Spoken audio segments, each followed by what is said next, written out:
one for 66, you're number 3 for landing. Order number 3 behind and put the gun on first. Prestado só para fazer uma na página que fez Okay, 3005, wind 350 degrees. Then let's continue.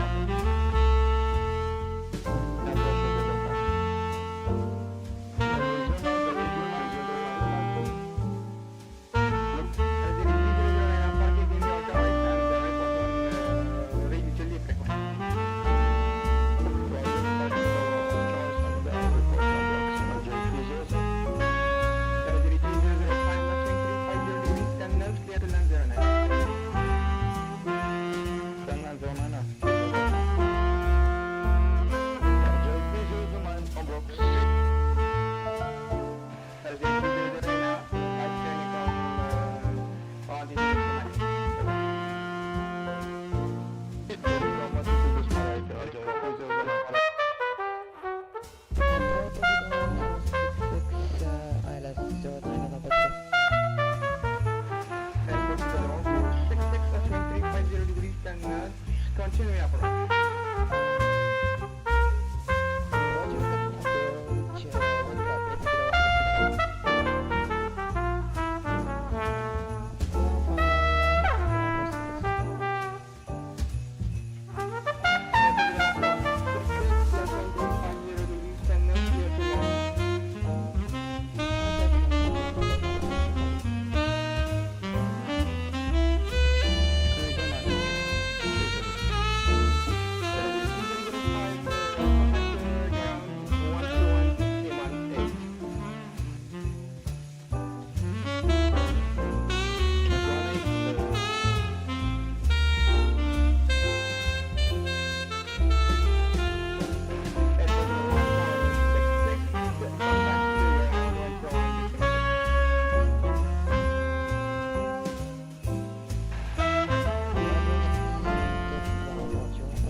Wind 350 degrees. Then let's continue approach. Hello, ladies and gentlemen. This is DZ Aviation coming to you on this 31st of December 2024, the last day of the year. Oh boy, hope you guys are doing well. welcome to everyone. As usual, we'll give you some time to get seated. Sorry, to get yourself ready to rock and roll. Hope you guys are enjoying the new layout, the new, the new configuration here. It's 2025, obviously, or at least almost 2025. As you guys can see today, we are rocking the A380, and oh boy, did I wanna end the year in good fashion. Oh yes. Haven't flown the A330, the A380 for a long time already. I consider it being a long time. So I thought, why not? Take it for a ride. We're sitting here at Seoul Incheon International Airport. Then we're heading down to the south, Hong Kong. But we're not going to Hong Kong International, we're going to Hong Kong Saitek. I decided to challenge myself on the Airbus A380 for the first time in my life. Never have I ever landed at Saitek. I probably was not even born at the time. It was closed. I think it closed in the 90s, if I'm not wrong. So I have never landed there. I've watched a lot of videos about it. I know how much Saitek could be a scary airport to land on, and especially with the A380. Oh man, we're going heavy lifting today, but hey, that's the purpose of the channel. Wanted to make sure that we do something a little bit more different than the usual day-to-day stream, so why not do that on the 31st of December, my friends? Welcome on board to every one of you guys. Get used to this new design. We got ourselves some beautiful design, and I got a lot of screens for you guys, so let's present the screens. Okay, I'm gonna do a quick tour of the whole space here. Once the song is over, we'll do a little bit of a tour, show you around, let you know what's going on, so you guys are more comfortable and you know what's going on, in fact. Alrighty, so without further ado, let's go ahead here. I'm just gonna update the information here. We got Seoul on the Fly Live, and we're going to VHH. They call it VHHX. We're gonna be operating Asiana 967. That's our flight number. That is our flight number for tonight. And we'll discuss the flight plan in just a quick moment. The plan is to, you know, end the year in fashion. You know what I mean? We wanted to end the year in fashion, my friends. Why not do a A380? We're gonna be doing some podcast in cruise today, because we do have a little bit of a not a medium haul flight, not a long haul flight, but slightly shorter than a medium haul. So we're looking for roughly about 2 hours and something here. Okay guys, so let's take a look at this new stream layout, and I'm not flexing, guys, I'm just trying to make you a little bit more comfortable so you know what's going on. You're gonna be seeing my face here on this side of the screen, right below the new mascot, the new logo. Right underneath is the chat tab, so that's where all of our chats will pop. You'll be seeing yourselves writing whatever on that side. If we have any notification, if we have any subscription, anything like that, it is going to appear right underneath here. And on this side, we do have this side here, we do have the simulator or any screen share. Okay, we move on to the second screen, because we have a second one, because we want to be more comfortable. Right, on this screen, you see me on the bottom right corner of the screen. You do have all of my, here on this side here, you're gonna see channel aliases and the new subscriptions, latest donators and whatnot. And this the simulator is gonna be, it's gonna be right here above me. You got obviously everything you should be in need of. Actually, you know what? I think the Fly Live is kind of hanging there on its own, doing something really weird. I might as well just move it a tad here. We're doing some we're getting ready, obviously. Let's put it that way. We are getting ourselves ready for 2025. You know, we want to start the year off with a fresh look, with a new design, with a new features. So you got all of that fun stuff right here. We're gonna free up as much space as possible for you guys to watch everything. Cloudy Flight Deck, good evening, my friend. Happy New Year for you. How's the fly-by-wire A380? It is absolutely fantastic, man. I haven't flown it for a couple of weeks already since release. I've probably flown it for like 3-4 hours in total. We're gonna take it for a ride today just to take a look at the latest update and see how the experimental update works. So aside from that, just doing a quick turn around here, just quick look around of the new design. And so we have this screen here. That's going to be our discussion screen if we need to share something that you guys would need to see a little larger, a little bigger. I will be here. Otherwise, I can get out of your way and we can do the usual classical, you know, not too different from what you're used to, overlay screen, which is going to show very minimum data and a very maximum screen space. Anyways, hope you guys enjoy it. I feel the most comfortable myself with this little one here. I do actually love it.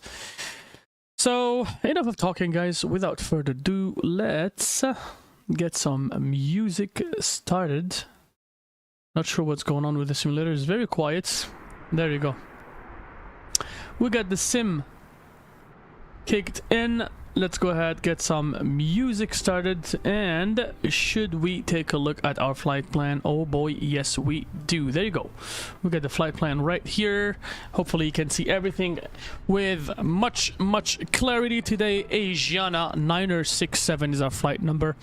We'll be flying down from Seoul, Incheon.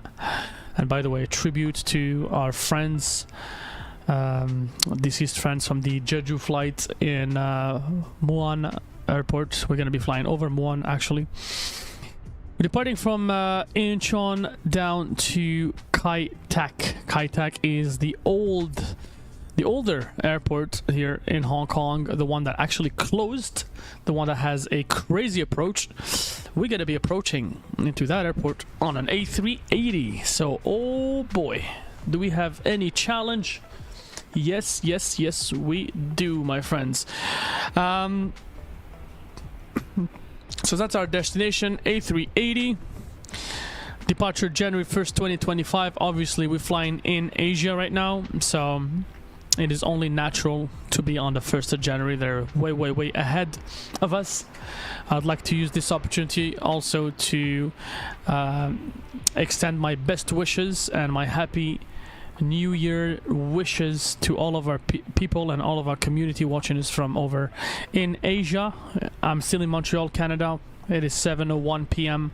We're still 1 year behind you guys here, 31st of December still, but we're getting there. So departure midnight 20 UTC. The arrival will be 3:50 UTC. That's about 3 hours and 10 minutes in the air. Block time 3 hours and 30 minutes. The airframe is the Hotel Lima 7625, a real life airframe. Exists actually in the real world. They're giving us a flight level that is going to be very comfortable to us, despite being a little heavy in some aspect. Flight level 380. We got a cost index which naturally is around 15 here. 1,287 nautical miles. 264 at 87 for the average wind. The wind component is negative, so we're gonna have some headwinds down into Hong Kong, which is absolutely natural at this in this time of the year. The ISA deviation is positive 0.4. Release number is 1. Airac cycle is up to date. LIDO as usual. Kilogram because we're Canadian. Navlog and no ETOPS. So there you go, guys. We got the load sheet here for your consideration. You can take a look at that, take a picture of it, try to mimic it, do it, reproduce it, whatever you want to do with it. That's our load sheet. Well, just basically, we just want to make sure that we're basically taking off within respectable range. We are way within the operational weights. We're looking at runway 15 right here out of Incheon. Departure will be Bopta 2 Charlie. And then as filed, we'll be looking for runway 31 down at Hong Kong Saitek with the MAG 31 arrival. Let's take a look at that here. I'm not sure what arrival that is going to be, but if we look at Saitek on this side here, runway 31 left should be the one facing the town. I need to confirm that to you guys. I don't know. Honestly, I don't know. It's my first time going to Saitek, so I can't tell you for sure which runway that is, but it looks very much like it is going to be that one. It's that one, indeed. It's that one. I will be flying right over that big hill and the town, and we got the water in front of us. And oh boy, we are excited. We are excited, my friends. So yeah, basically, hold on a second here. Looks like I wasn't looking at the correct charts. Not looking at the correct charts here. EHHX. Oh yeah, SimBrief doesn't have that data. Saitek. Saitek. Okay, so looks like we're going in blind. We do not have any information as far as the charts for our arrival. We'll try to look it up online. We'll probably be able to find something here, but bottom line, we'll be landing runway 31 here down at Hong Kong. If we take a look at the weather here, very good weather here up in Korea, or should I say South Korea. We're looking at the latest report on the 31st at 23:30 Zulu. That is about half an hour-ish, 40 minutes ago. Winds coming from 110 at 9 knots, cav okay, temperature 1, dew point -1, so it's very humid. We may actually end up having precipitation eventually. And the QNH 1022, no significant change is to be planned. Should be good, should be alright. But that is not our problem.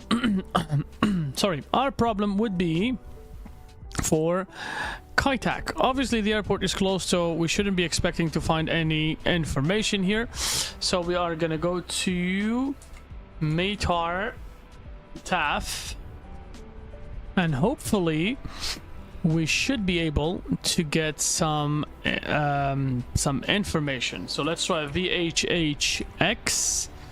I don't know if it is, yeah, no, so they don't give us any information out here. Let's go Saitek. Oh yeah, okay, so we got it. Government Flying Service, Saitek Division. Okay, sounds good. And then we are looking for what are the full Matar here. So we are looking at where's the Matar? So okay, that's Hong Kong. 01 on the 1st at midnight, 090 at 9 knots. Visibility is pretty much unlimited. Fuel class 2800. Temperature 18, dew point 11. Altimeter or QNH 1019. No significant changes. On the weather radar, we do see that there is some sort of precipitation here around Hong Kong. It looks like as if it's going down towards Hong Kong, so yeah, we'll watch that very close. Okay, aside from that, we're gonna try to see how we will, you know, navigate by the eye towards Hong Kong Saitek. We don't have any charts. It looks like it's gonna be a very, very funny arrival, so we can only try our best. Again, why is it doing this? Yeah, there you go. Okay, this parking is too small. Obviously, yeah, we know it's too small. So anyways, let's go ahead and request boarding. It is gonna be quite a long boarding because there you go, we're requesting boarding, and at the same time we want to cater this airplane, make it ready to go down. There you go, catering service has been fully requested. Guys, without further ado, let's get inside our airplane here, ready to rock and roll. Okay, thank you very much for the likes. I do really appreciate it, guys. Thank you already. 2 likes. Oh my goodness me, nice. So first thing first here, you know the drill. It is a fly-by-wire airplane, so we do have the same. No import possible due to boarding refuel. Oh, in progress. Oh, okay, sounds good. So let's just do reset position and then we import. What? Refuel in progress. No, it's not refueling. What the heck? Okay, so already in trouble. Okay, I think I know why. Probably because of third party. Payload synchronization. Let's do this like this here. And then maybe if we do this, yes, fuel and payload imported, and then we will do fueling synchronization and payload synchronization, just to make sure that everything is a tad more realistic. Alrighty, we got our flight. It looks like it is beautifully detecting it, so I'm hoping, fingers crossed, that we do get the whole flight done properly on the simulator. SimBrief is giving us a hard time, so anyways, let's forget about that for now. Let's go ahead to our flight plan here, and we're going to try to do the initialization process here. Let's go ahead and hit on company flight plan request. Wait for that bad boy. And by the way, where is the chat box? It should be above my head here. It should be above my head. Let's go ahead and refresh it. Refresh cache. So if anybody sends a message, I should be able to read it. Receive the flight plan. Let's go ahead and hit here, insert. There you go, Asiana 967. Aircraft status is pretty good. So we got Incheon to Saitek, and the alternate airport we are looking for, hold on one little second here. We had, what's the name of this airport? That would be Shenzhen, I think. ZGGG, that's Bayun International, Bayun. Okay, I'll bring this over to this screen here on my right, just to make sure we got everything set properly. Flight level 380, the cruise temperature's been automatically generated, the cost index is all right, the trip winds, we just want to make sure it's 264 at 87. So let's go ahead here, and we are gonna do 264 at 87. Oh. Okay. Hold on. Hold on. What are we doing here? 26487. There you go. Entered it. Out of range. Okay. Trip winds. Let's just go this way. 87. Tailwind. Okay, there you go. Tailwind 87. So it knows the direction already. So that is pretty cool. Pretty cool. So the irises have already been aligned. So I don't think we need to do much on that aspect. Let's go ahead and head towards the departure. We're looking for runway 15 right here. 15 right. The SID will be Bopta 2 Charlie. Let's go ahead and pick it. Bopta 2 Charlie. And we got a transition. Do we have a transition? That would be Bopta. So we don't have it. Let's just go ahead and insert it right here. We are going to go down to the arrival. And the arrival, we got runway 31 left. We're looking for a Mago 31. I don't know if that thing exists. Let's go and pick that runway right here. Runway 31. The approach will be... do we have a star? The approach... ILS 31? Oh, yeah, let's go for it. ILS 31 and the star. We're looking for Mago 31. So, no idea how it's gonna be, guys. Transition, we're looking for Elato.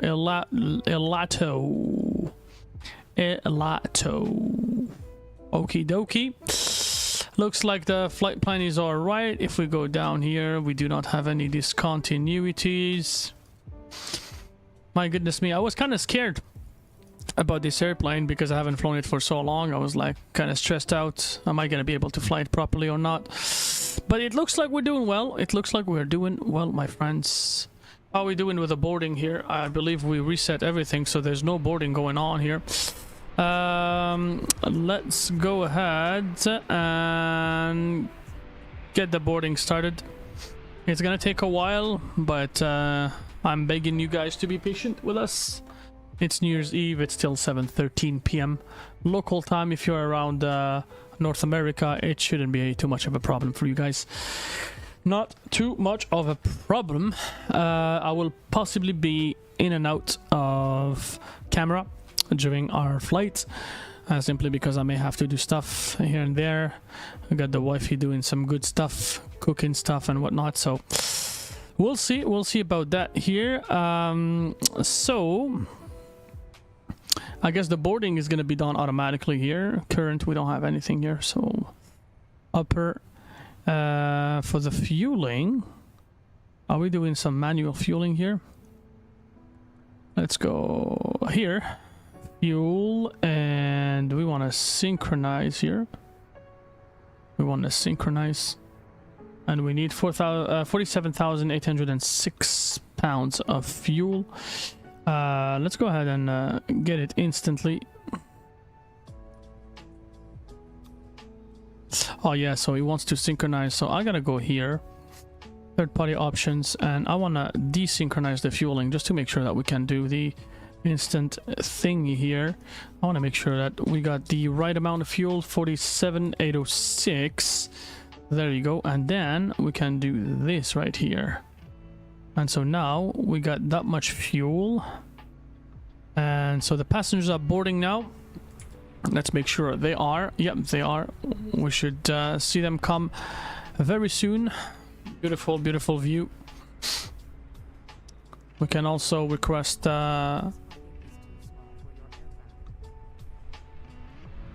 catering service. Catering service been requested. Alrighty. Okay. Can see the passengers are boarding our beautiful airplane here. So we have already entered our flight plan. The next thing would be, if I'm not wrong here, we should go to the init, and we want to go to the init.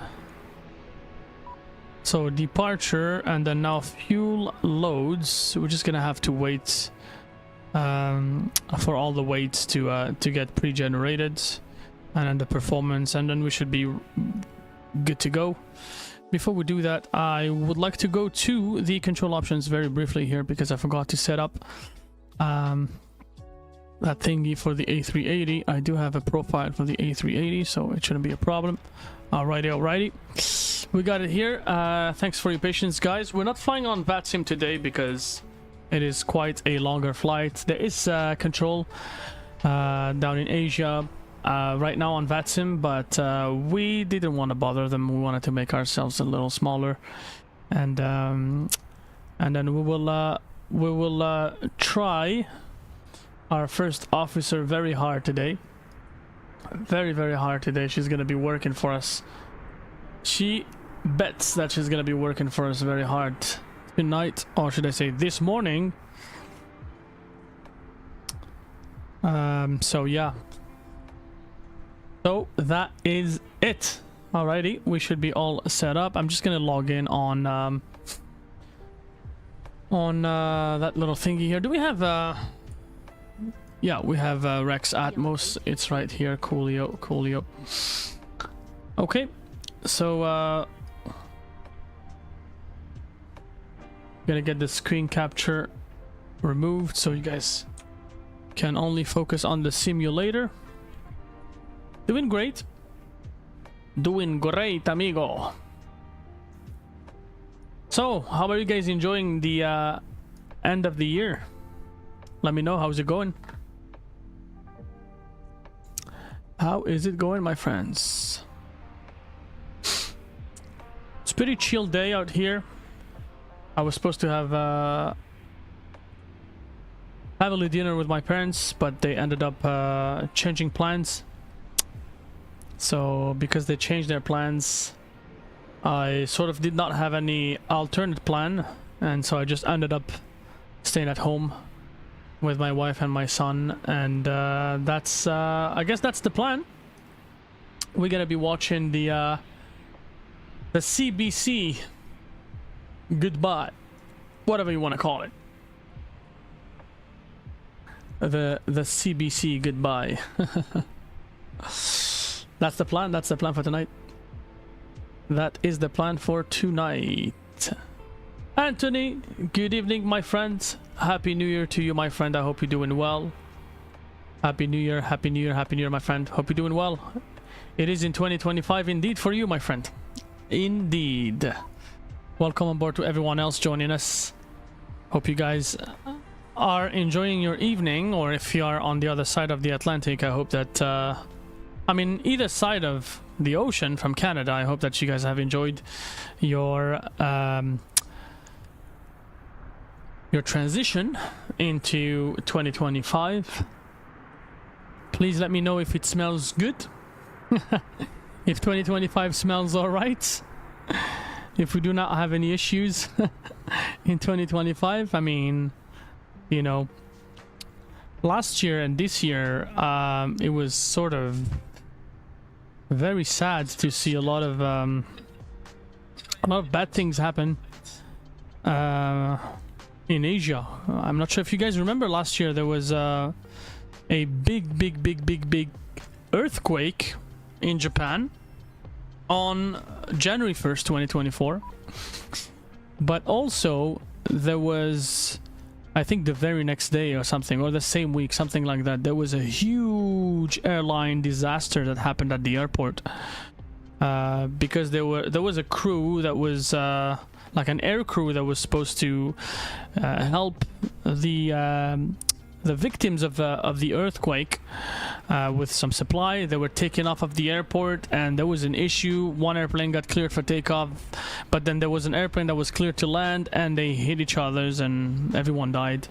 Unfortunately, God bless their souls. That was really a shocking transition into 2024. I will be very honest with you guys, that actually scared the shit out of me. For a 2024 start, I must assume that it wasn't a very good one, at least for our friends in Japan. And you know, this year history is sort of repeating itself, unfortunately. Not in Japan, but in the same region.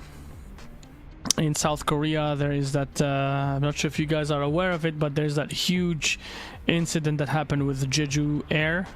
I mean, at this point, it doesn't look like it was a human error, but rather an issue with the airplane. And also, the airport had a huge wall at the end of the runway, so it was rather scary to watch.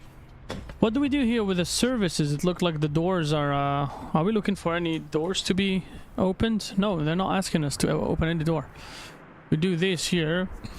Passengers are boarding, so it's cool. The jetways are fully operated. Oh yeah, so there's no dual jetways, unfortunately, so passengers will only be boarding on one side. What is this message that we're getting here? Parking is too small for this airplane. Okay, but what are we... Oh yeah, so when you hit the forward, it opens both the forward doors. Alrighty. So how many passengers do we have? Oh, we have 323 passengers before we get the hell out of here. That is gonna be pretty busy for us. Let's go ahead and get our first officer to oh yeah, looks like Beyond ATC is doing its job. Are they waiting for the... Oh, okay, I got it. I think they're waiting for the cargo doors to open. Cargo doors and yeah, carrying truck maybe? No, the carrying truck should be able to do everything on their own. Oh yeah, look how slowly they open. I thought the doors were I thought the cargo doors were automatic. Doesn't look like it. Hey. Baby's coming to say hi to you guys, viewers. I'm not gonna show him. It's Microsoft Flight Sim 2020, Anthony. It is Microsoft Flight Sim 2020. Anthony, how do you like your name? I did put your name everywhere I could on the donation page. So yesterday I was talking about the donation link, which was no longer valid because I have recently switched from one company to another as far as the overlay of the channel. So I used to use a company called Owned, which is a payware company to get some professional overlays. But then, you know, it was kind of boring because they would never allow me to remove their watermarks. Unless I would go payware, unless I would pay them. So I've accepted to pay them. I paid them a annual price, but then they actually realized themselves that they are not compatible with YouTube. They only work with Twitch. But because I don't have Twitch, that is not interesting for me to pay an annual cost and not have access to the full services. So I spoke with them via email, and they were nice enough to understand the situation, so they cancelled my annual subscription with them, which eventually brought back the watermarks and the whole, you know, pop-ins and outs. So I kind of got tired of it. I couldn't get my alerts, my ads, nothing to work the way that I wanted it to. So I switched now to Stream Elements, which is so far a very, very good and stable platform. I'm liking it.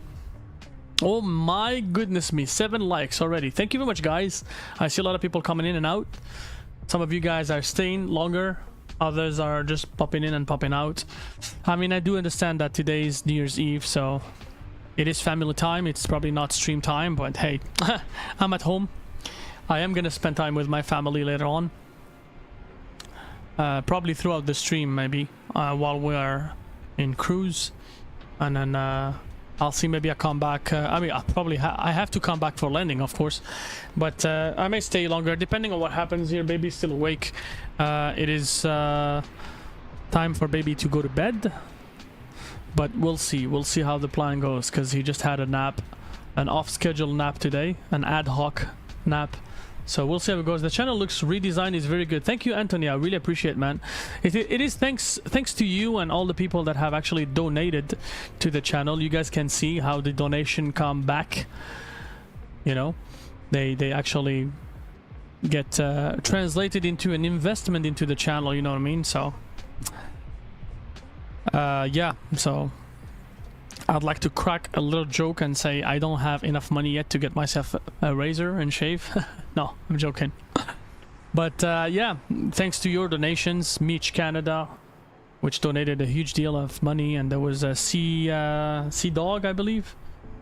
They donated great amounts of money during the release of Microsoft Flight Sim 2024. So I went ahead during the holidays and used that money to get some people work on the design of the channel, respecting the colors, the design, and you know, the identity of the channel.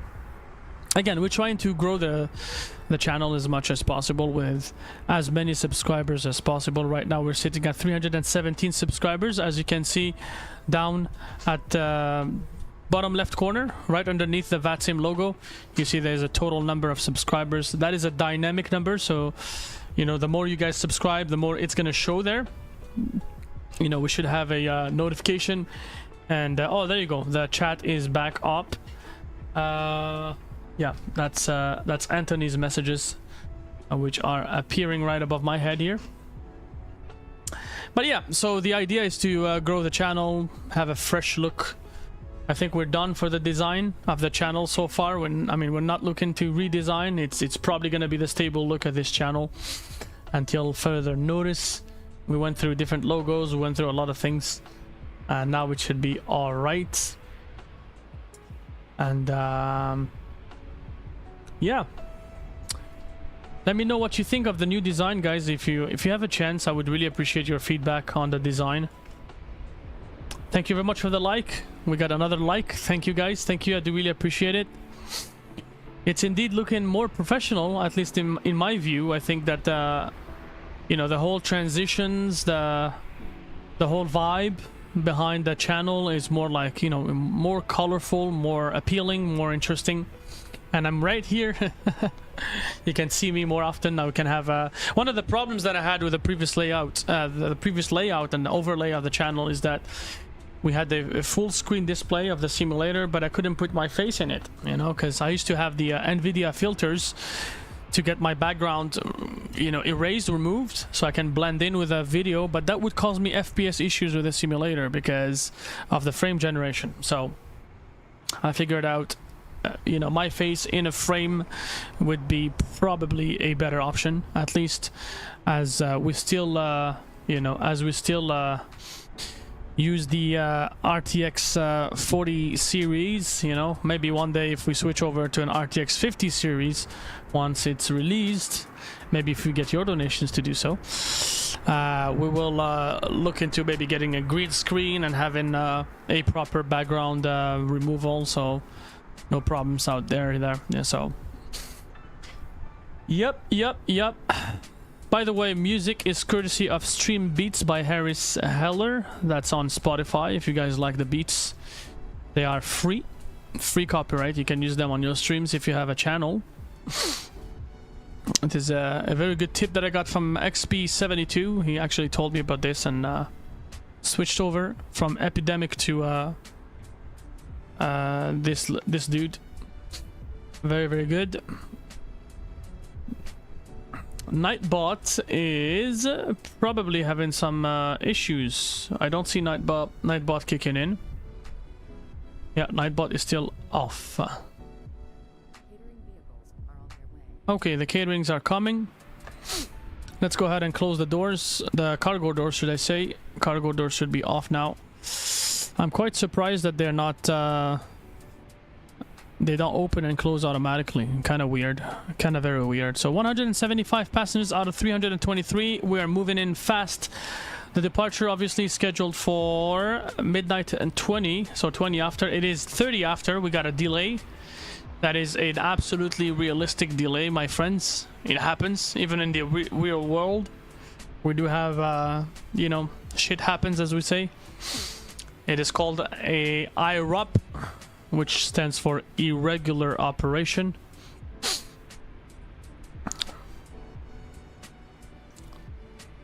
There you go, there you go. Yeah, so going back to the donation issue that I was talking about yesterday, I had shared a link with you guys for the donos, but it didn't work because I switched companies, and now I'm using the Streamlabs for the donations.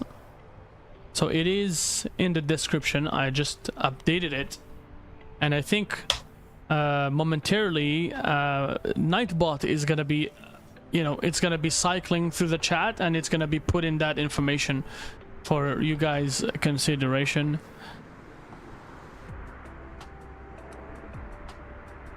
Yep. And since we're having, since we're having in December and November as well, since we're having a consistent amount of recurrent donations, what I'm going to start doing is at the very beginning of the year, so tomorrow, obviously January 1st, I'm going to reset the donations and the names of the latest subscriptions, so that I guess the subscription is going to remain as is, but the donations will be blank until somebody makes a donation.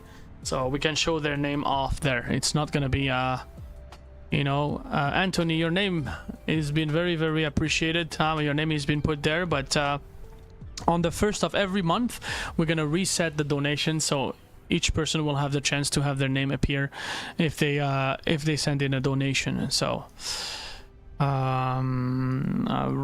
And then as the channel grows, you no longer going to have to use links. The super chat is gonna be visible and whatnot, so hopefully it is gonna make things a little easier on the user end. Yeah. Are we looking for aft doors? Oh no. We're opening the wrong doors. Okay, so it looks like everything is being done properly here. We're not having any issues. Please just pretend you didn't hear my son.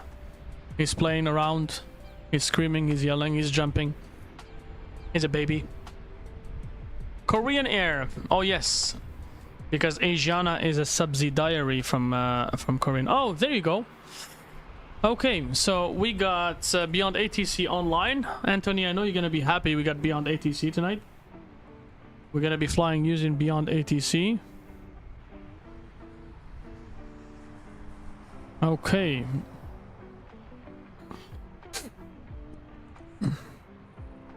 Let's go and listen to the ATIS message for Incheon. Departing runways 15 right, 16 left. Transition level 140. Advise on initial contact you have information, Romeo. Incheon Airport information, Romeo, 0026 Zulu, wind 130 at 7, temperature 02, dew point -01, QNH 1022. Landing runways 15 right, 16 right, departing runways 15 right, 16 left. Transition level 140. Advise on initial contact you have information, Romeo. Romeo, sounds good. And the voices are pretty sharp. Let's go ahead and have our first officer operate the ATC. Asiana 967 Super request IFR clearance to Kai Tak. Asiana 967 Super inch on delivery. Expect runway 15 right, Bob 2 Charlie departure. Squawk 6531. 6531. 6531. Bob 2 Charlie departure. Squawk 6531. Alrighty. Asiana 967 Super. Already been entered. 967 Super. Read back correct. Contact ground 129.725. 15 rights. Pushback or engine start. We're cool, we're cool. Ground 129.725 when ready. Asiana 967 Super. Alrighty. Runway 15 right taxi via Alpha November. Alpha 19er. Lima. Oh man, oh man. Hold on. Am I dreaming or did we have... I don't remember if we had a cabin from the very beginning or not. Yeah, I think we had a cabin for... Oh yeah, we do have a cabin. We've had a cabin for a long time.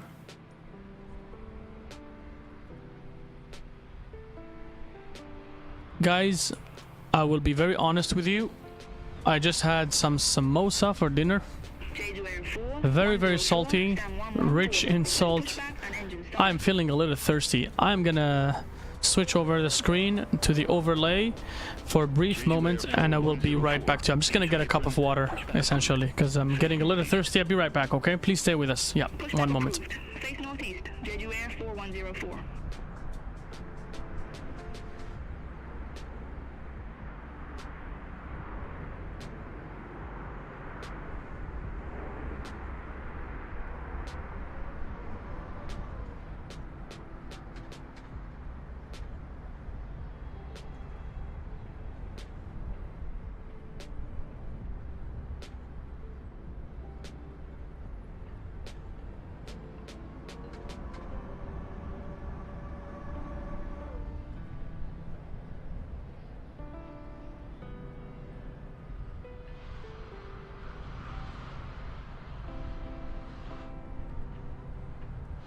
Korean Air 9785. Request taxi.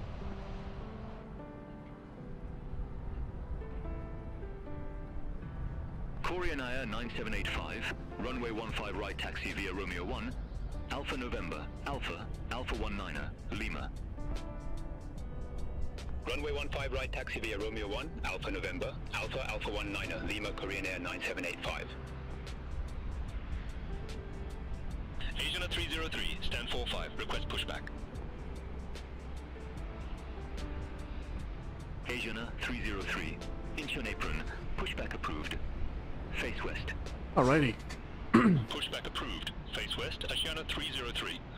Okay. We're back.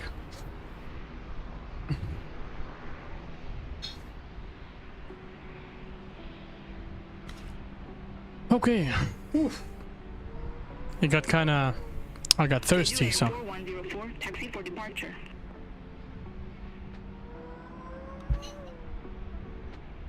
Jeju Air 4104, runway 15. Right taxi via Alpha November, Alpha 19er, Lima. We're getting close to Right taxi via Alpha November, Alpha 19er, Lima, Jeju Air 4104. to being full. So we just need to get our final passengers. And once we do, we'll schedule pushback and we'll be able to get out of here. So we are on Volanta. If you guys have time to do so, we can come over and enjoy the flight with us.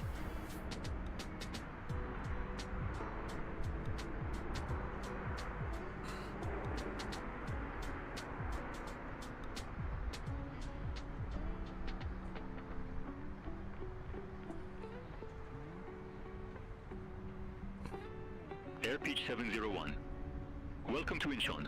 No suitable gates for your aircraft exist at this airport. Taxi at pilot's discretion.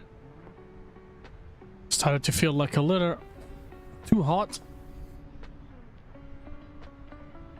With the computer blowing. To my discretion, Air Pitch 701. EastArjet 611. Contact Incheon Tower 118.8. Contact Tower 118, decimal 8, East Target 611. This is gonna be our Asiana 303, taxi for departure. sort of Asiana 303. New Year's Eve stream, Runway 16 left taxi via Mike our 6, New Year's Eve special. Mike 19er, November 7. I may end up crashing. We don't know. Runway 16 left taxi Because- via Mike 6, Mike 19er, November 7, Asiana 303. I kid you not, guys. Let me show you the capture here. 865 at stand 357. Request So pushback and engine this is our route, okay? The departure, Korean we Air know it's 865 Incheon, engine apron pushback and but engine the start arrival, approved. I got nothing here. Northwest. As far as the charts are Pushback and engine involved, start approved. Face northwest. Korean Air 865 I don't know. heavy. where is the airport? This is the regular Hong Kong? China Southern 340 at stand 368. No, not even. Pushback. That's Shenzhen. This is the regular Hong Kong. The regular, the new Hong Kong is right here. China Southern Okay. 340, engine apron, And pushback and engine then start approved. the other Hong Kong is, hold on, the Pushback Saitek and engine start approved. is Face north located, China Southern 340. Thai 659 heavy, stand 30, request pushback. let me see. Thai 659. Heavy Let engine me apron, see. pushback and engine start I should be able to eyeball it. Should be able to eyeball it. Give me 1 second here. Face west, Thai 659 heavy. Korean Air 9785. Contact Incheon Tower 118, decimal 8. Bye-bye. Contact Tower 118, decimal 8, Korean Air 9785. Oh, so we're okay. So that is, yeah, that's not what we're looking for. We want to go back all the way to the coastline. And so this is Hong Kong.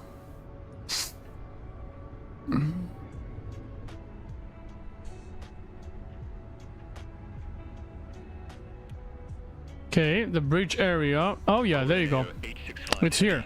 Taxi for departure. This technically is the airport. Right here. Korean Air 865 heavy. Runway 16 This here left thing. taxi This via thing. Romeo 4, Mike 16, Mike 19er, November 7. Maybe if we do satellites, we should be able to see the airport. Oh, no. Mike 19er, November 7, Korean Air 865 heavy. Well, the airport is right there anyways. Jeju Air 4104.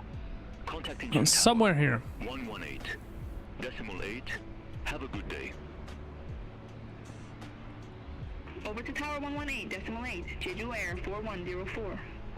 I don't know. We'll see. It's definitely a challenge, okay? But I accept to I very much accept to take it. Taxi via Romeo Bravo, We'll learn. Romeo 11, Alpha 11. We'll learn from this situation, so why not? Lima.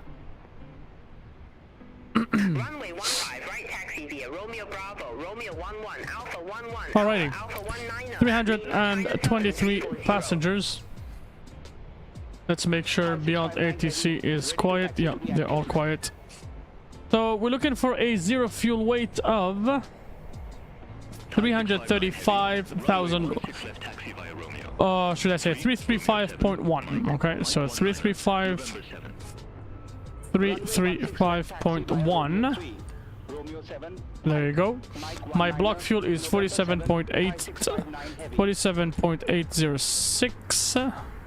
All aircraft be advised information. By zero fuel weight center of gravity, we're looking at 35.24. Heavy, stand 247, request So 35.24. Korean Air 865 There you go. heavy. Contact We got a Incheon taxi Tower fuel. 118. We got pretty much everything here.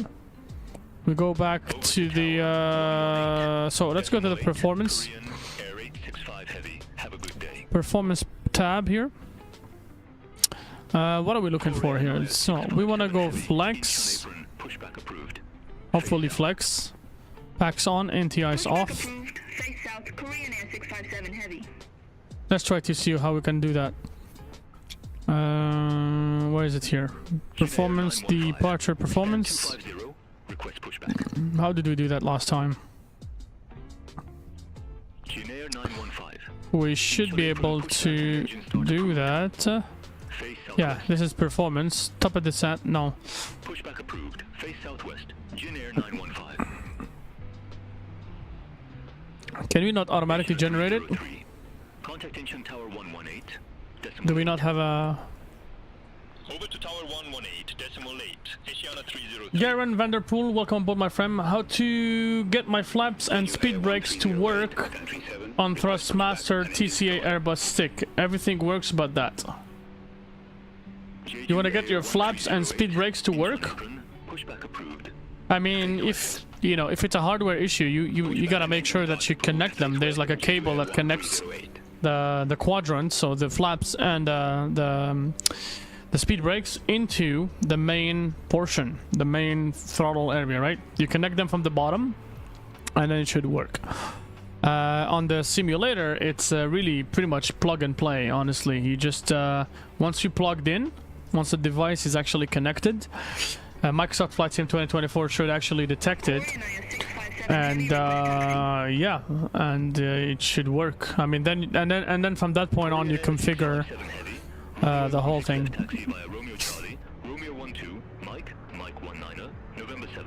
Few loads. So let's do 141, 159, 190. And let's go Toga. Hold on, did we do this the other day? No, I don't think so. I don't think so. Connect, nope. Survival modes. Weather should be on. Default settings. I don't remember how we did it the other day, honestly. No idea. So takeoff performance once you get the loads, obviously. To get takeoff performance. Thrust 4. No. To rated. Takeoff shift. Where do we get the... Oh, I got it. So we're gonna do takeoff performance here on SimBrief. That should actually do the trick here. Okay, so we're gonna calculate. It is giving us a 141 on the V1, 146 on the VR, so 146, and the rotation speed we're looking for 151. There you go. Takeoff shift, I honestly don't know what to put there. Takeoff shift, the flex will be 66 here. We can enter that. 66.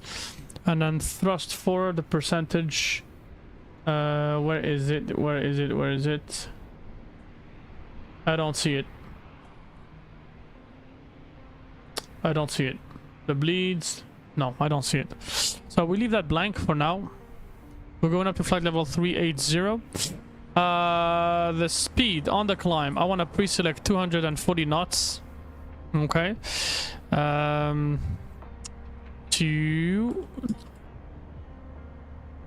10,000 feet. Okay. And then after that, we will increase our speed. The cruise, we are looking for Mach 85 approach, and so on and so forth. That's going to be later on. Alrighty guys, so it looks like we're ready. Let's go ahead and turn on the APU. Crew supply unit is on. APU start. And we'll make sure that we got all of our pumps here turned on. We got a lot of them. Okay. We have about 28 minutes, about half an hour delay. That is too bad, but nothing we could have done to avoid it. We go TARA here. And I think we should be good. Mike 19er, November Yeah, 7, flaps 1 Air Seoul 701. for departure. Airbus on 788, request taxi. Airbus on 788, runway 16 left taxi via Romeo 3, Romeo 7, Mike 19er, November 7. Runway 16 left taxi via Romeo 3, Romeo 7, Mike 19er, November 7, Airbus on 788. I gotta check something quick. Korean Air 657 Heavy, contact Incheon Tower 118.8. Garen, I hope I answered the question, man. Korean Air 657 Heavy. I hope I answered your question. If you have more questions, keep them coming. 287. We'll look into that Request together. pushback.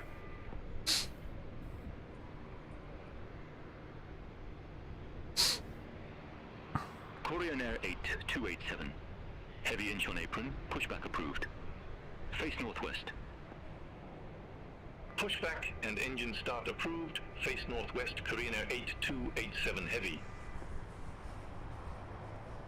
Jeju Air 1308, hold position for traffic. Hold position for traffic, Jeju Air 1308.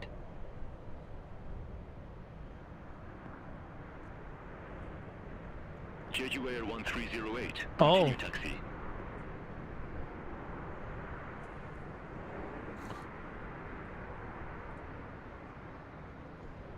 Continue taxi, Jeju Air 1308. Jin Air 915. Contact Incheon Tower 118.8. Over to Tower 118.8, Jin Air 915.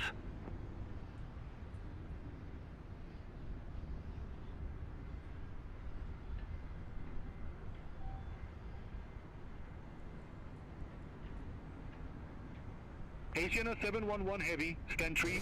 Request pushback and engine start. Okay, so I found out what the thrust is here. So Asiana 711 Heavy, Incheon apron. takeoff thrust for 42.7. Face northeast. Pushback approved. Face northeast. Asiana 711 Heavy.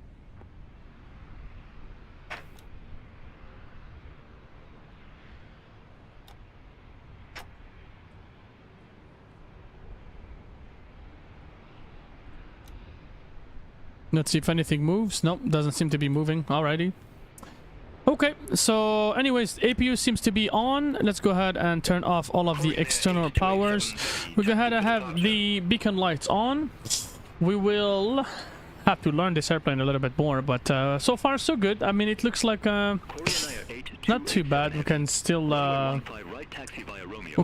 do the basics. It's not gonna be the end of the world. It's not gonna be the end of the world. Alrighty, so door forward, we close, the back we close, and the ground power unit can be turned off. Alpha 19er, Lima, Korean Air 8287 Heavy. Okie dokie. And then, upon departure here, the charts are saying that we should go up to 14,000. So that's a start. Airbus on 172 at stand 41, request pushback. Okay. There you go, guys. Okay. Incheon apron, pushback and engine start approved. Face west. Alrighty. Pushback approved. Face west. Airbus on 172. Okay, that's our turn now. Asiana 967 Super at stand 11 request pushback. No anti-ice. Asiana 967 Super. Incheon apron. Hold position for traffic. I'll call you back. Hold position. Asiana Closed door, 967 Super. Mike 5 Lima. I mean, I have no open door.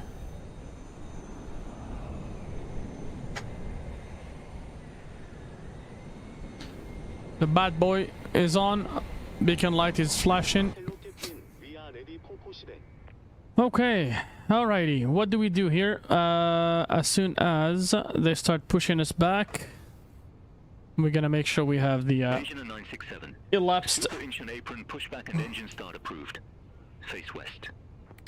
Pushback approved. Face west. Asiana 967 Super.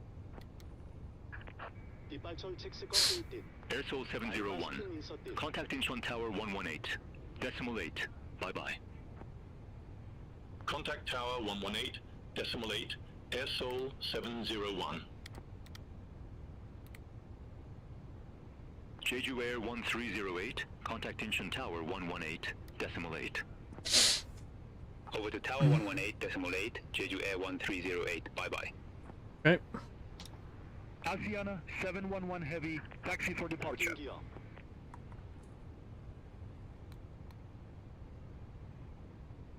Asiana 711 Heavy, runway Okay. 15. Right taxi via Romeo. Sounds good. Romeo 7. Let's get out of here, guys. Let's get out of here. Runway 15, right taxi via Romeo. 1 Romeo 7, Alpha Alpha 19er, Lema, Asiana 711 Heavy. Face west. 788, contact Incheon Tower 118.8. Over to Tower 118.8. Goes to the right. Airbus 788. Have a good day. There you go. Parking brakes released. 172. Request taxi to the active. Airbus 172. Runway 16 left taxi via 42. Romeo 4, Romeo 7. Mike 19er, November 7. So obviously, due to icing condition, we're gonna wait for the Taxi via 42. Romeo 4, Romeo 7. Mike 19er, November 7. the push to complete. 72. Oh, look at the walker. Korean Air 352 at stand 346. Request pushback and engine start. Nice. Pretty good. Korean Air 352, Incheon apron, pushback and engine start approved. Face southeast. Pushback approved. Okay. Face southeast. I don't see any Korean Air visible 352. contamination on the floor, on the ground. So we can do regular engine start.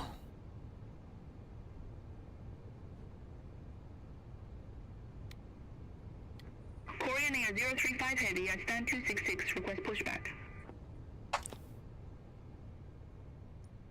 Korean Air 035 Heavy, Incheon apron, pushback and engine start approved. Face northwest. Pushback and engine start approved, face northwest, Korean Air 035 Heavy.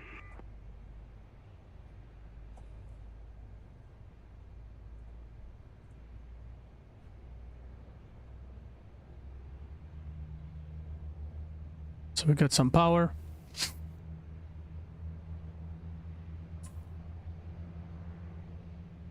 Engine 3 and 4 are turning on.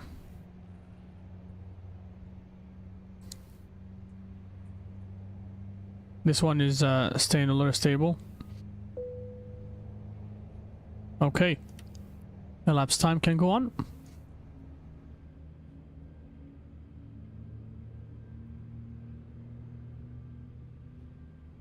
Alrighty. Asiana 104 Heavy at stand 313, request pushback. Monster airplane. Asiana 104 Heavy, Incheon apron, pushback approved. Face southwest.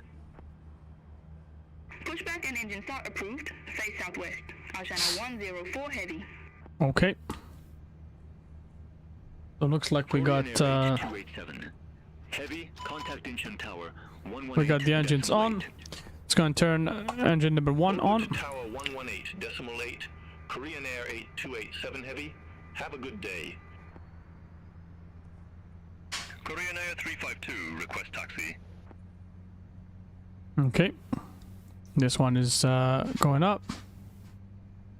How do you clear? Korean Air 352, runway Let's go ahead and set the parking brakes first. 1 Alpha 14, Alpha Alpha 19er, Lima. Clear. Taxi via Romeo 1 Alpha 14, Alpha Alpha 19er, Lima. No. Korean Air Clear. 352. Okay. Korean Air 035 Heavy, taxi for departure. Okay. And we're gonna have flaps 1. Korean Air 035 Heavy, runway 15 right taxi via Alpha 13. Check the spoilers. Alpha 19er, Lima.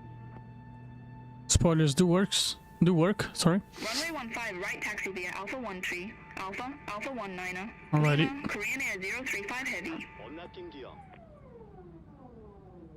Asiana 172 Heavy, stand 24. Request pushback. Let's do a and controls engine check. start. Full up.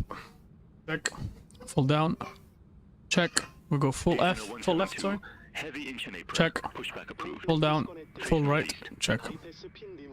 Pushback and engine start approved. Face northeast. Asiana 172 heavy. Rudder check. Full right.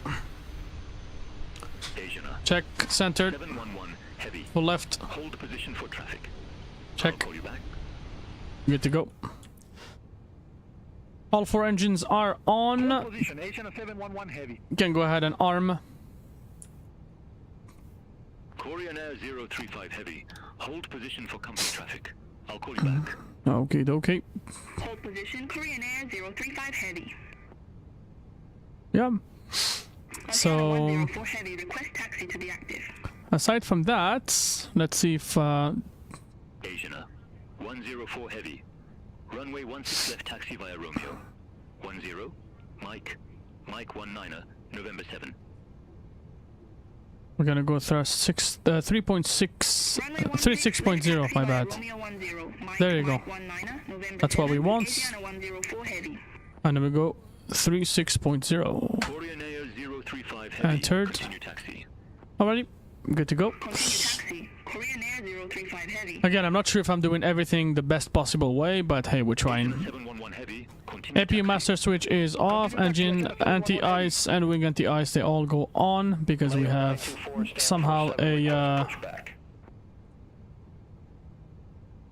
Lao 924. Inch on apron. Pushback and engine start approved. Face west. okay. Engine start approved, face west, Leo 924. TA only. Why is it TA only? Air Busan 172. Contact Incheon Tower 118. Decimal 8. Maybe if we do standby. Wait. TCAS standby. Oh, there you go. Now we got it here. Okie dokie. Contact Incheon Tower 118. Decimal 8. Okay, now it's gonna be our turn. 118 decimal 8. Korean Air 352. Bye bye. Okay, Asiana 172. Heavy request taxi. let's go to ground. Okay. Asiana 967 Super. Request taxi to the active.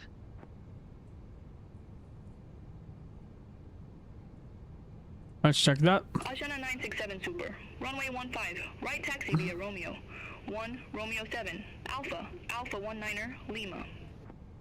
Runway 15 right taxi via Romeo 1. Romeo Okay. 7 Alpha Got Alpha it. 19er. Lima Asiana 967 Super. Okay, we got it, we got it, we got it. No problem. I know the way. Let's go, guys.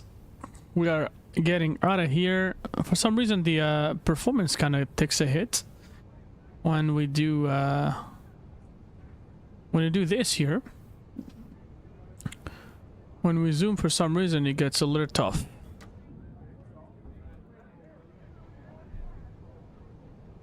Alrighty, guys. We're out of Seoul into Saitek. We'll see how we do. Hoping that we don't have any issue with the airplane because, I mean, it's an experimental or development version.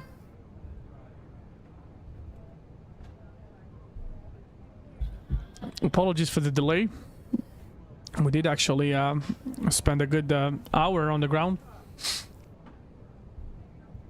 A pretty good hour on the ground, yeah. But what can I tell you? It's an A380 and it does take a tremendous amount of time to get to learn. And you know, the beauty of it is we have so many airplanes on Flight Sim 2024 that it's very difficult to fly all of them at the same time, you know? You get to learn each of them separately and do your thing. So far the performance is kind of I don't know. I don't know if it's the airport or not, but oh yeah, it's probably the airport. Look at the performance is going up to 43 FPS and then it goes down to like 20. It's probably the airport. It could be beyond ATC, not sure, not 100% sure, but yeah, I would say, I mean, you know, it's a well-known fact that the performance with the A380 is really, really tough, because Romeo 7 Alpha 19. Yeah, because the systems are so in-depth that you literally got no chance but to use an incredible amount of resources to get your airplane to be as realistic as possible. So okay, and then from now on Alpha 19 all the way to the end, so shouldn't be a big problem here. We got everything we need. My goodness me, the airport is kind of... Yeah, it is the airport. It is the airport. We're looking at this and yeah, it's stuttery and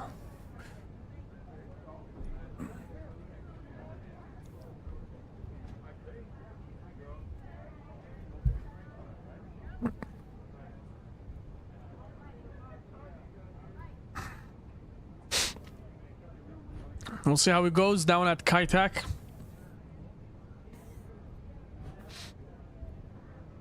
We're gonna try to do some, find some tricks to get the charts. We may actually end up using the map from Microsoft Flight Sim 2020.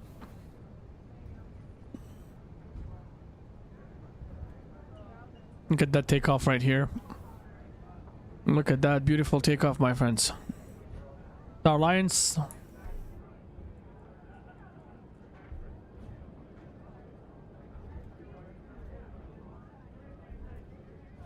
Look at that rotation. It's laggy, yeah?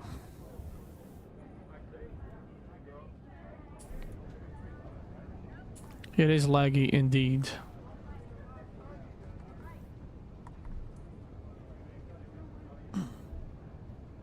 Yeah, it's a mix of the airport and I mean the fly-by-wire itself. It is what it is.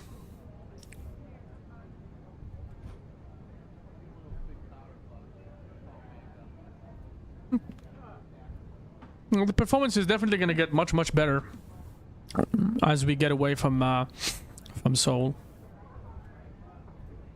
This is not my it's not my first flight on the A380 on stream, so things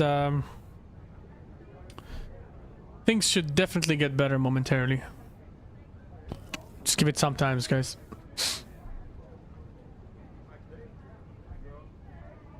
I'm looking at the stream as well. It seems to be very smooth, so we don't have any issues. Maybe I lag. I occasionally lag.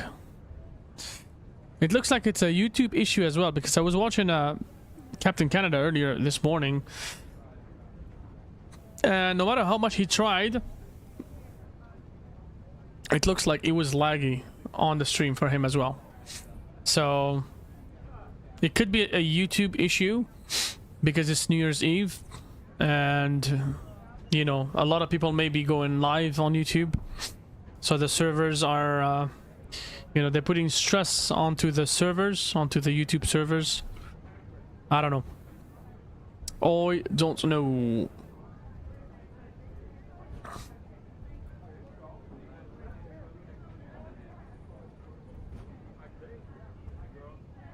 It's getting better already. 41 FPS. It should be alright. I'm looking at it. Okay guys, I'm gonna switch over to the overlay screen. I get out of your ways. And we get ourselves ready for takeoff. Momentarily, there's a bus in front of us. What is that thing doing there? What is it doing there? I'm gonna take off here on the company airplane. What is that? A A330? Looks like an A330. Okay, so this gentleman here looks like You want to die, right? Okay. Well then, too bad. Too bad. Too bad. Asobo decided that vehicles can drive on that yellow. What is that called? It's a yellow line. You know, I'm pretty sure Asobo thought that this yellow line is made for cars to drive on, not airplanes.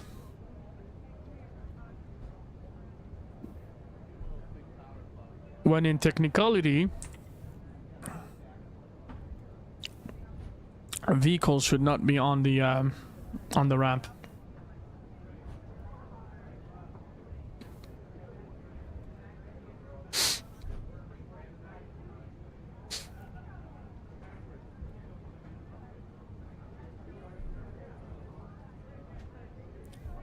Okay, Alpha 19. Agent 967, Super Contact Engine Tower 118.8.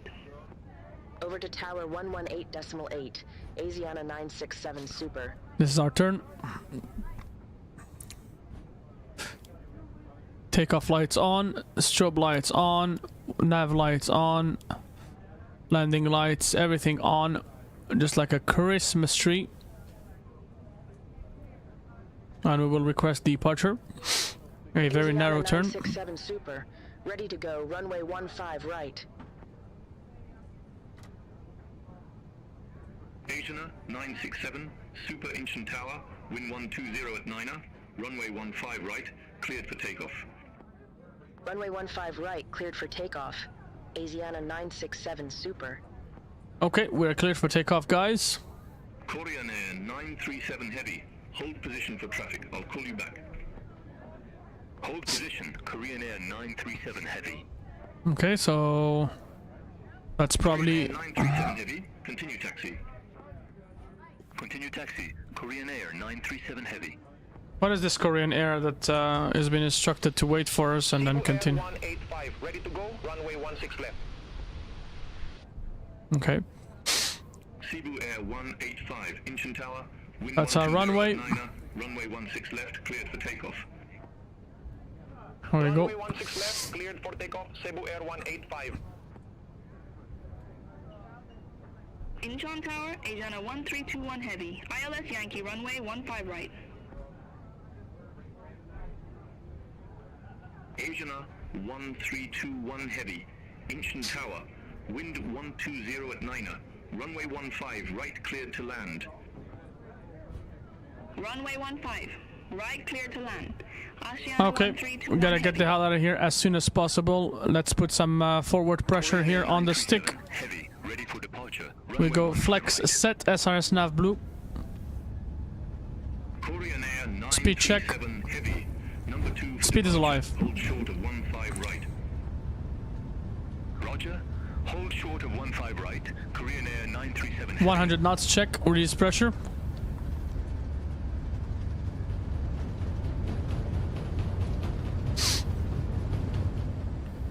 V1. Pull slightly on the stick.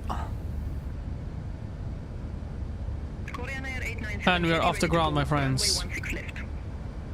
Positive rate. Gears going up. And we're out.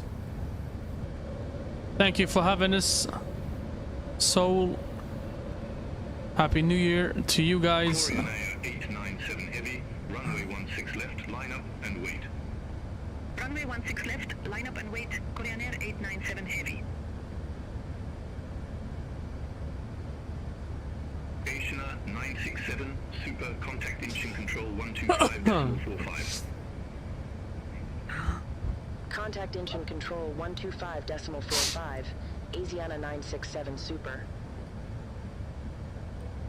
Engine control Asiana 967 Super, 1,400 feet. Got a message here. TCAS is standby. Descend to flight level 130. TRA. Descend to flight level 130, Asiana 8922. Auto climb. Korean Air 1844, contact Seoul approach 125.15.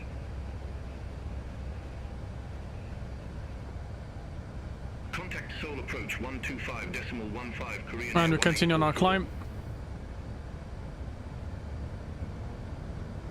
Asian 967 Super, engine control. Good day identified. Climb to flight level 190.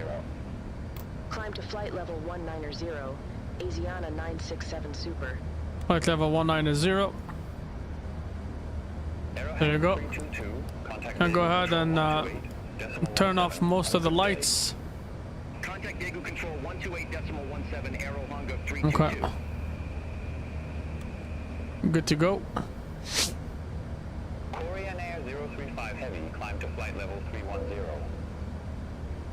Climb to flight level 310, Korean Air 035 Heavy. Incheon Control Cebu Air 185 3,600 feet. We did something to the performance once we switched the zoom in.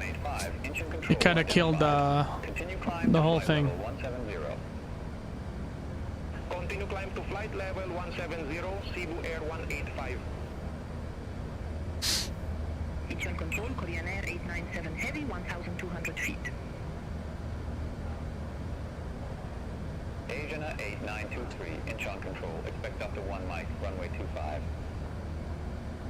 Expect Delta 1, Mike, runway 25, Asiana 8923. Korean Air 897 Heavy, Incheon Control identified, continue climb to flight level 170. Continue climb to flight level 170, Korean Air 897 Heavy. Incheon Control, T-way Very slowly going up. flight level 133. T-way 249, Incheon Control, good day, radar contact, climb to flight level 330. Climb to flight level 330, T-way 249. Incheon Control, Air China 184, flight level 299. Air China 184, Incheon Control, radar contact. Gonna try to maintain as much as we can the center line Asian 711 Heavy, climb and to keep flight level 380. Climb to flight level 380, Asiana 711 Heavy. okay. Incheon Control, Jeju Air 2101. Okay, autopilot is set, 10,000 feet, we're good to go. Engine and wing anti-ice can now go off. Incheon Control, radar contact. Continue climb to flight level 170. My goodness me. Climb to flight level 170, Jeju Air 2101. Incheon Control, Air Incheon 311, good day, descending via Gakit 2. Charlie, flight level 347. Air Incheon 311, Incheon Control identified. Jeju Air 136, descend to flight level 130. Descend to flight level 130. We don't see the passengers. Air Seoul 701. Okay. You are assigned flight level 350. I show you at flight level 360. Descend to flight level 350. Roger. Descent to flight level 350, Air Seoul 701. Incheon Control, T-way 707, flight level 159. Asiana 8922. Contact Seoul approach 125.15. Contact Seoul approach 125.15, Asiana 8922. Okay, looks like the performance is getting a little bit better. 707, Incheon Control, radar Yeah, no idea. It's a mix of the airplane and 923, reduce speed to 250 knots. the airplane and the airport. Asiana 8923. Asiana 8923, descend to flight level 120. Welcome aboard, guys. Welcome, welcome. Descent to flight level 120, Asiana 8923. Jeju Air 4104, contact Nanchang Control 120.5. Contact Nanchang Control 120.5, Jeju Okay. Air 4104. Let's get some holiday party music. Leo 924, climb to flight level 260. Climb to flight level 260, Lao 924.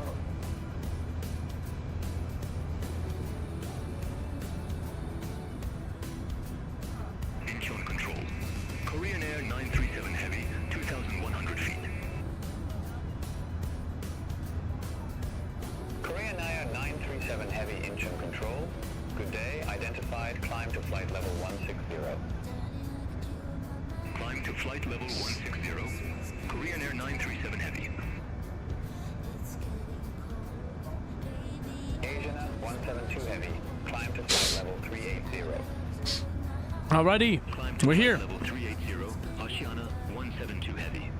I'm gonna be with you until we get to our destination, my friends. Once we reach the cruise, we're probably gonna be watching some podcast. Asian 967 Super. Climb to flight level 380. 380. Climb to flight level 380. Asiana 967 Super. Incheon control, Korean Air 907 Heavy, 600 feet. There you go.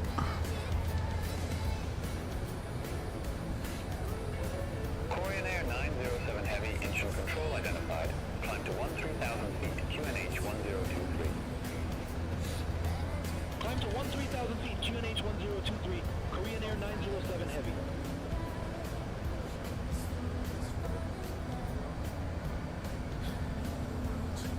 We want weather here, and we want terrain there.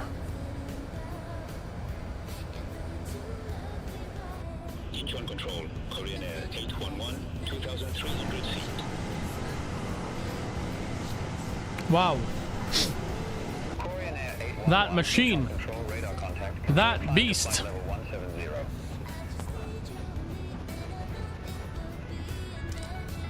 Continue climb to flight level 170, Korean Air 811.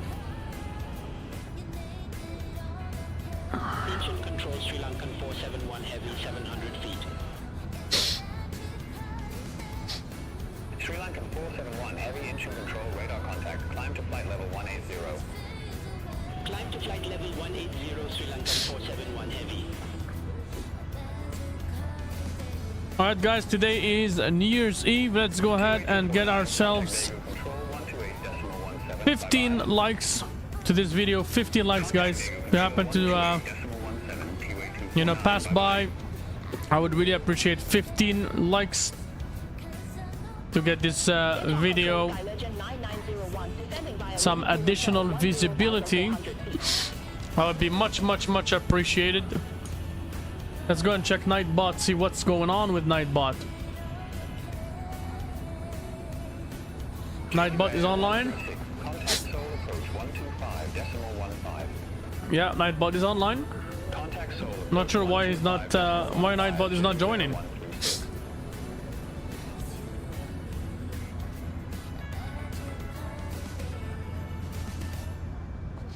Alrighty. Legend 9901, Incheon control identified. Incheon control, Airbus 8806, flight level 179. Airbus 8806, Incheon control identified. Incheon control, Korean Air 1158. Good day, flight level 250. Not much to see. Korean Air 1158, Incheon control. I think this is the best view. On this side as well, yeah. We could see how massive the wings are, but hey, there's something very specific about this airplane is the dual engines on each side, so let's keep it there. Let's keep it right there. Welcome on board, guys. Welcome. Control, Gen Air 362, descending Viagok 2, Charlie, flight level 320. Welcome on board, my friends. Willkommen. Gen Air 362, Incheon control, radar contact. Incheon control, Aerohanga 602, good day, flight level 210. Aerohanga 602, Incheon control identified. Korean Air 1158, Incheon control, expect Omni 2 Tango, runway 32 left. Expect only to Tango, runway 32 left, Korean Air 1158.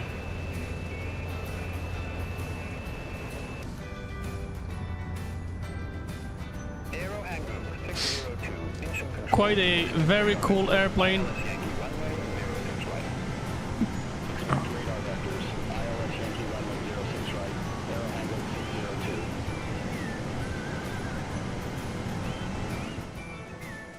China Eastern 2989, cleared direct Munan, cross Munan at or above 1,600 feet. Cleared ILS runway 16 right. Cleared. Okay. Cross Munan at or above 1,600 feet. Cleared ILS runway 16 right. China Eastern 2989. Air Seoul 701, contact Daegu Control 128.17. Have a good day. Contact Daegu Control 128.17, Air Seoul 701.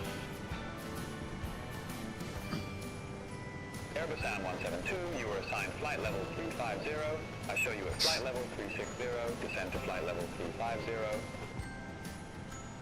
Roger, descend to flight level 350, Airbus 172.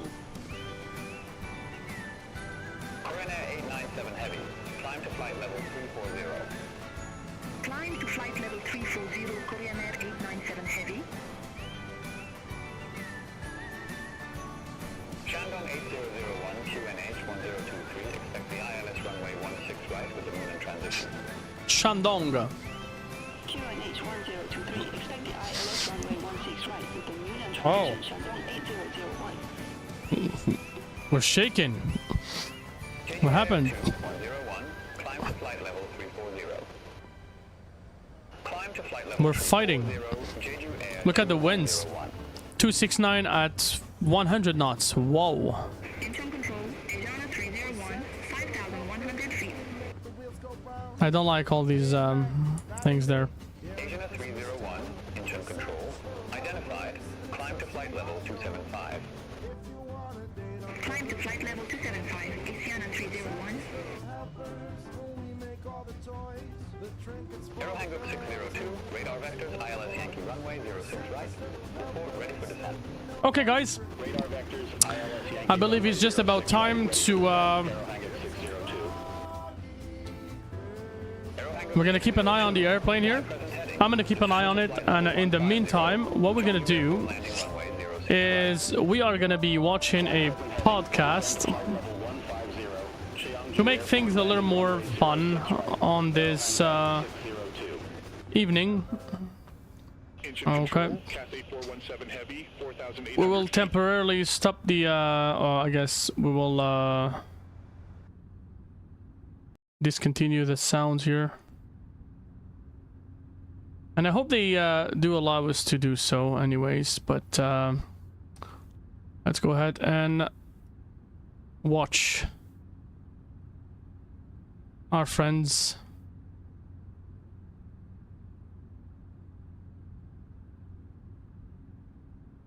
on the stream.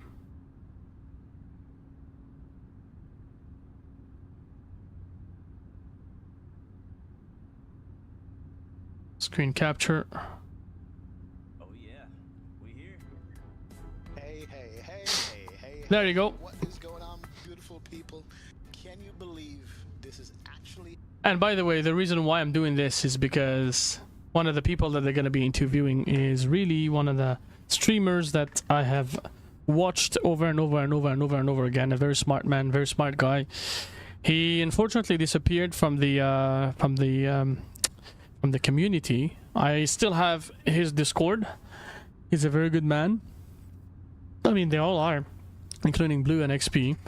But that guy actually taught me indirectly throughout his videos and his tutorials, taught me a lot about what I know today in terms of Microsoft Flight Sim, X-Plane 11 and 12, and even X-Plane 10.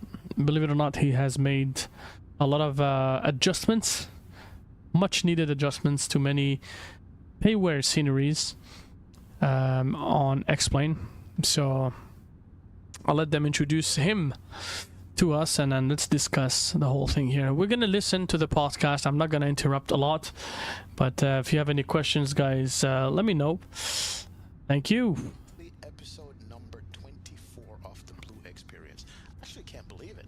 I can't believe we've done 24 of these things, Blue. I can't Can either. you? I really can't believe it's been 24. Jeez, man. Time flies, man. But you know what? The good thing is that the first one and the 24th one, we're still enjoying doing the show. We're still enjoying doing the show, and the array of guests that we have had on, and the guests that are coming on, just fire. We love each and every one of them. They're all different perspectives, and that's why we keep bringing them to you guys this week. So, and I have to welcome say, aboard, man. I have to say too that we actually are now officially binge-worthy. We now have an episode for every hour of the day. So if you guys want to go back and watch this one included the last 24 episodes of the Blue Experience with me and XP. Multiple guests, great guests. Every single one of the episodes is very special. And today we have just as special, or even more special, because this episode is going to be the most fire episode we've ever had. XP, tell them why.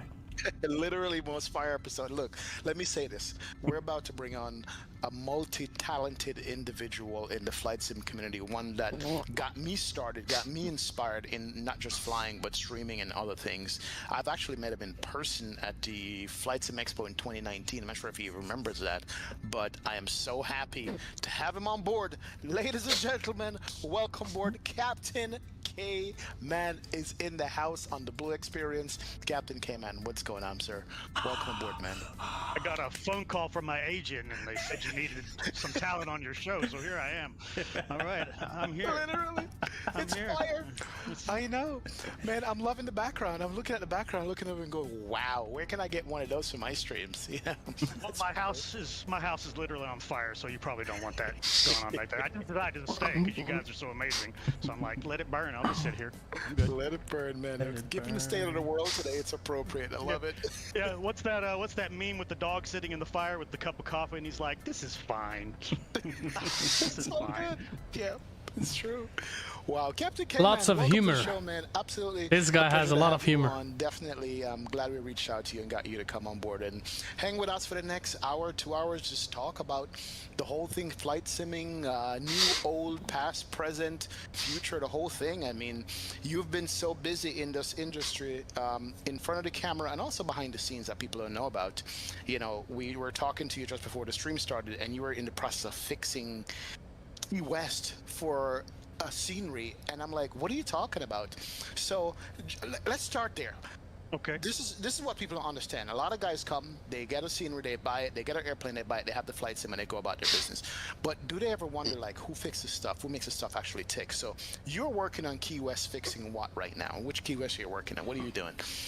Okay, well, so I bought Orbix, right? Love Orbix, great company for the most part, but you can tell when people are inexperienced in the X-plane simulator environment. You know, so Orbix, traditionally they're FSX and P3D, right? And of course now they're kicking stuff out in Microsoft. And then they gave us a smattering, you know, of the scenery that they've done in P3D. They brought it over into X-plane, but you can always tell when they're like, they don't quite get how X-plane operates, because it's different. It's different than the ESP engine, which is, you know, what FSX and P3D run on, and Microsoft runs on it a tiny bit, but for the most part, as you know, new engine, Black Shark AI, all that other good stuff. But yeah, like this one here, usually it's the AI that's broken, right? I'm a huge fan of Just gonna AI. take a look at the airplane quick. Like, hey, I fly on BatSim, great. Well, what do you do when you're flying out of like China or something and there's no air traffic controllers, right? Yeah, I want planes around me. I want hundreds of planes going everywhere. So I'm a big fan of AI software, like World Traffic 3, Traffic Global. Those are kind of the two big choices on X-plane right now. I think they're the only choices on X-plane right now. Yeah, I think so. Yeah. So, but because of that, a lot of developers early on, especially like when X-plane 11 first hit the market, and we started getting payware products, right, payware airports, they were completely leaving out the AI part of the airport. And it's not, the taxi network system in X-plane is not just for AI to use, it's for the player to use also, right? When you call up the air traffic control system that's built in default to X-plane, or if you're using a third-party program like Pilot to ATC, it looks at that taxi network and it looks at Alpha, Bravo, Charlie, and it reads that to you, right? But if you don't put a network in there, the only thing that the computer will ever do is taxi to the runway, you know? And if you want that immersion, right? We're all about immersion. Okay, Right. We're all about immersion. You know, we want these programs to be able to access that. And to me, this is kind of how I got my start in the X-plane community, because it was pissing me off, right? I was like, why am I paying $25 for an airport that's not done? It's Picky guy. That's true. It doesn't work. It doesn't work in X-Plane correctly. So I started poking around, started learning World Editor, you know, and just like, okay, I get it. And then eventually we got World Traffic 2, which, rest in peace. Oh my God, I'm so glad that's in the garbage. No offense, Greg, I love you, brother. I love you. But World Traffic 2 was not easy to use. No, it it wasn't. Very, very unintuitive. It was very unintuitive. World Traffic 3, though, it's a work of art. I'm currently beta testing the new version. He's getting ready to drop on everybody, and the changes to that are incredible. But yeah, consistently though, I find a lot of payware airports, either the taxi network is corrupt or doesn't work right. They didn't set up the parking spots correctly, so AI doesn't know what to do. My favorite bug I saw, I think it was at Mr. X's San Diego. There's a bug in World Traffic. I remember that one. In World Editor, when you drop down a spawn point, if you don't drop it down using the top handle, right? If you grab any of the other 3 handles for rotating the object, it makes a negative value on the compass direction. So like -86, right? So World Traffic 3 will drive up to that spot and it'll be like, what the hell is -86? I have no idea what that. There's no such thing as -86 on a compass, right? So what the AI will do, they'll walk up, they'll drive up, and they'll start doing donuts in the parking lot, and they won't stop. That's amazing. Yeah, they just do donuts in the parking lot. The first time I saw that, I was live streaming, and I was like, what the hell's going on here? It's like watching Planes Ballerina. They were doing like a little dance together. I was like, this is a beautiful ballerina of airplanes. You go Southwest. Go Southwest. So, you know, so over time I figured out how all this stuff works, and you know, like I said, I'm in touch with Greg, who's the developer of World Traffic 3, and I'm like, Greg, how does this work? How does your logic work in your programs? So because of that, I started to get, like, Mr. X hired me, and Axonos hired me and stuff. Vertical Stems has used me in the past to either set up their network or double check the quality of their network to make sure that it works, so that when you buy that $20, $30 airport, you know, you're getting all your money's worth out of it instead of just 80% of it. Wow, so that's something I didn't know. I didn't know that you had a hand. Blue, did you know any of this? I'm like, my mouth is open like, what? Really? Go ahead, Blue, I'm sorry. No, I was just saying, I didn't know that you had your hand in on assisting some of these developers on making a more accurate, you know, depiction of their route networks. Yeah, like I said, I started popping them out into the download section right on xplane.org, and people were like, "Oh, this is amazing! Your Boston is amazing! Oh, your San Diego is amazing!" Because all these airports didn't have any routes; they didn't work. And finally, developers started taking notice, and World Traffic 3 started to really, you know, come into its own. The more features that Greg added and you know, just made the program more solid and easier to use, the more developers started to go, I guess we need to start putting AI networks in there. And I was very vocal like 3 years ago when X-Plane 11 was first hit. Oh man, I was yelling, I was cursing at these people. I was like, what are y'all doing? Do your jobs. It's like, you guys aren't doing your jobs. This airport's incomplete. I want my money back. Wow. You know, give me back $5. Give me back $5 because I just had to do $5 of work for you. What do you guys think? After a while, I got the reputation, and so the likes of Mr. X and stuff, they started tapping me on the shoulder going, hey, can you do my taxi network for Los Angeles, which is by far probably my biggest product to date. Wow. Xcoders, Denver is my second biggest project I ever worked on. Both of those took over 2 weeks to program all that crap. Yeah. Which is why I bet you Mr. X and Xcoder were like, sucker, better you than me, sucker. So, you know, but you know, it's a lot of fun. I'm one of those crazy OCD guys, so I love that stuff. I like sitting there and watching the AI slowly start to develop into something that looks like Los Angeles, right? If you've ever watched those live streams of people filming from LA and stuff, you know, World Traffic 3 looks like that now in LA. Wow. Because of me. Because now you're making me want to go to at least try it and give it a couple whirls instead of doing VATSIM every single day when I fly. Well, here's the good thing, and two of my viewers last night, they were like, "Can you use World Traffic 3 while you're on VATSIM?" I'm like, hell yes, you can, because unless you're at an event. Okay, so here's my stance on VATSIM. A lot of people are like, "You don't fly on VATSIM every flight?" No, I don't. Here's why. I like my airports to be alive. Right? And unless you're in an event where there's literally hundreds of players, your airport's going to have 2-3 planes maybe there, and it doesn't look realistic at all. So I use World Traffic 3 to supplement, or I just fly offline with Pilot to ATC, which is a fantastic program. It's full speech recognition, ATC. and it follows FAA regulations and all that stuff for VFR and IFR. Wow. So if you're scared of VATSIM, Sea-Dog, I'm looking at you, Sea-Dog, I know you're out there. If you're scared of getting on VATSIM, go buy Pilot to ATC and use that, because everything you learn using that program, you're going to use on VATSIM, so you won't be nervous anymore. I'm glad you mentioned that, because I feel like me and XP have continually got into a soft debate. It was never heated, nothing like that. Like a soft debate between AI and VATSIM, because you know when XP flies, he's got about 50 people with him, so it doesn't matter if he's in China. He can. It'll look pretty darn busy. But I'm like, but what if I'm flying midday? Everybody's gone or at work. I'm flying somewhere random, like you said, China. Let's think. Africa is. I'm trying to think of like the least touched areas. I'm in Africa, and maybe there even is ATC. That doesn't mean there's going to be a bunch of traffic. And so I'm in the same boat as you, K-Man, where I'm like, I love my AI traffic programs. On X-Plane, for me, is Traffic Global. I just recently got AIG working on Microsoft Flight Sim. Massive game changer for me so far. But I like to mix it. Like you said, your viewer was asking, can you do both? That's what I do every single stream. I have VATSIM. I got as many sources of traffic I can get. I got Microsoft multiplayer. I got VATSIM running. I got the freaking AI traffic going. I got everything going so I can make that airport feel as busy as possible. There's nothing like pushing back. I had this experience yesterday. Pushing back, and you're getting ready to taxi, and you're looking down the alley, and you see an airplane taking off in the view in the distance. And I'm like, this feels alive. And then you see another plane taxiing next to you, like by you, going wherever he's going, right? Like that is the real world airport experience, unless you are at some small regional airport during COVID. You know what I mean? So, like for me, it's like I want it to be busy. So that is true. I went there, and also I want to compliment you again on what you're doing on that AI work, because I've actually dabbled into scenery development a little bit myself in the past, and I know what it takes to make those AI networks, and you really got to be a special kind of person to do that, because it is really tedious. And I mean, you're literally like just drawing lines through every possible route that a plane can go. You got to make that route and name it correctly so that go ahead.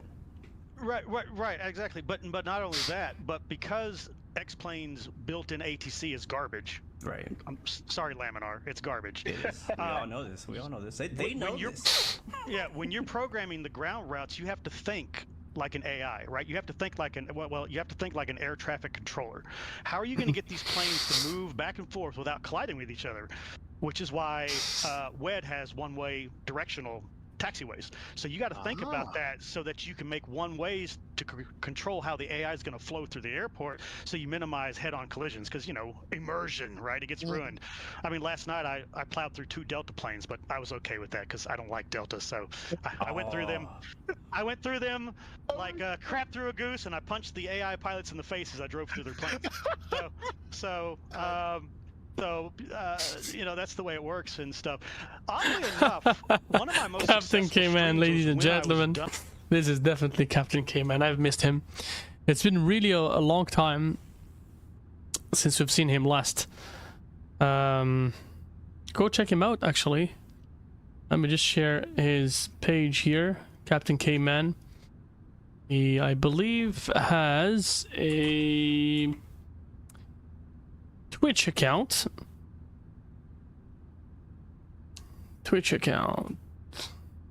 There you go. That's him. As you can see here, last live last year. And if we do Captain K-Man on YouTube, we should technically have him here. That's him. And again, he hasn't been around for a long time. A very long time. Yeah, he kind of drifted away and got busy doing something else. Microsoft Flight Sim, yeah, he was a big fan of X-Plane, and then he moved over to Microsoft Flight Sim, so... yeah, and then he disappeared. Because, I don't know, life happens, things happen. And we just... wish him well, and we hope that he's doing all right, and that and that he will end up hopefully streaming for us at some point. You know what I mean? Alrighty, but well, yeah. So he's one of the very early streamers to motivate me to get into the streaming world, and you know, the very harsh way, you know, because Captain K-Man, his specialty was tutorials.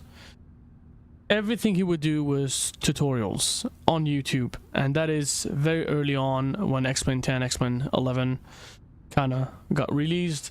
So he would do a lot of tutorials on one of the best tutorials that he taught me indirectly again through YouTube is X camera, how to work with X camera on X-Plane.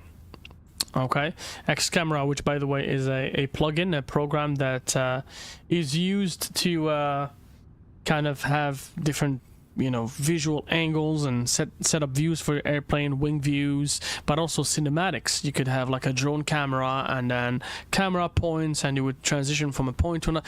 A very geeky camera program. I wish we end up having something like that on Microsoft Flight Sim. But yeah, he did a tutorial and he was explaining how to do that, and that is probably what got me into subscribing into his channel and ended up watching a lot more content. And he had a lot of tutorials on how to you know, work on the airplane airport networks, ATC networks on the airport. So basically what an ATC network is like he mentioned, most airports on X-Plane 11 were payware released by developers that didn't know how to use the WED system, word editor.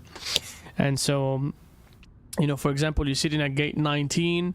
In order for you to go to runway 01, you would have to push back, taxi via Alpha, Romeo, Tango 9 to the runway, for example, right? But on X-Plane, you wouldn't have the nodes. So if you had AI traffic with you, like or traffic global or something like that, they wouldn't know where to go. They would not know where to go. So it would cause a lot of problems. It would, you know, it would cause you to see airplanes taking off on two opposite sides of the runway and then colliding with each other. So, you know, they do big X-Whale taking off. Sometimes you would land on a runway, but then you'd be faced with an airplane taking off on the opposite side of that runway, facing you, and so it caused a whole lot of problems. So what K-Man was doing is to teach us users how to fix those problems on payware sceneries, which was really a frustrating thing. Especially we used our you know, our money, our very hardly earned money. You would use it on a scenery that is half-baked and not completely you know, not fully designed the way it's supposed to be. So yeah, so that was the second tutorial that actually taught me about this guy. And yeah, he had a lot of tutorials, so he was very, very big on tutorials, and he had like thousands and thousands of views on his channel. Then suddenly he disappears. He's completely off the network. We don't know what's going on with him. And a few months later he appears again, but this time no longer on YouTube. He appears on Twitch. So it looks like he tried it out on Twitch as well. He tried to you know, build a community on Twitch. What looks like ended up happening is he just kind of migrated his YouTube community, his already existing YouTube community, into Twitch. And yeah, he started to do like a hardcore live streams. He created a virtual airline, which basically is called Solaris, S-O-L-A-R-I-S. Okay, Solaris, just like Volaris, the Mexican airline, Volaris, but not Volaris, Solaris. And pretty ingenious name, honestly. Very smart name, the way that they created that airline. And then he opened up the option to use his airline on FS Airlines, which is a program that is freeware that you can use online to load cargo into your airplane, have pallets, which he did a tutorial about as well.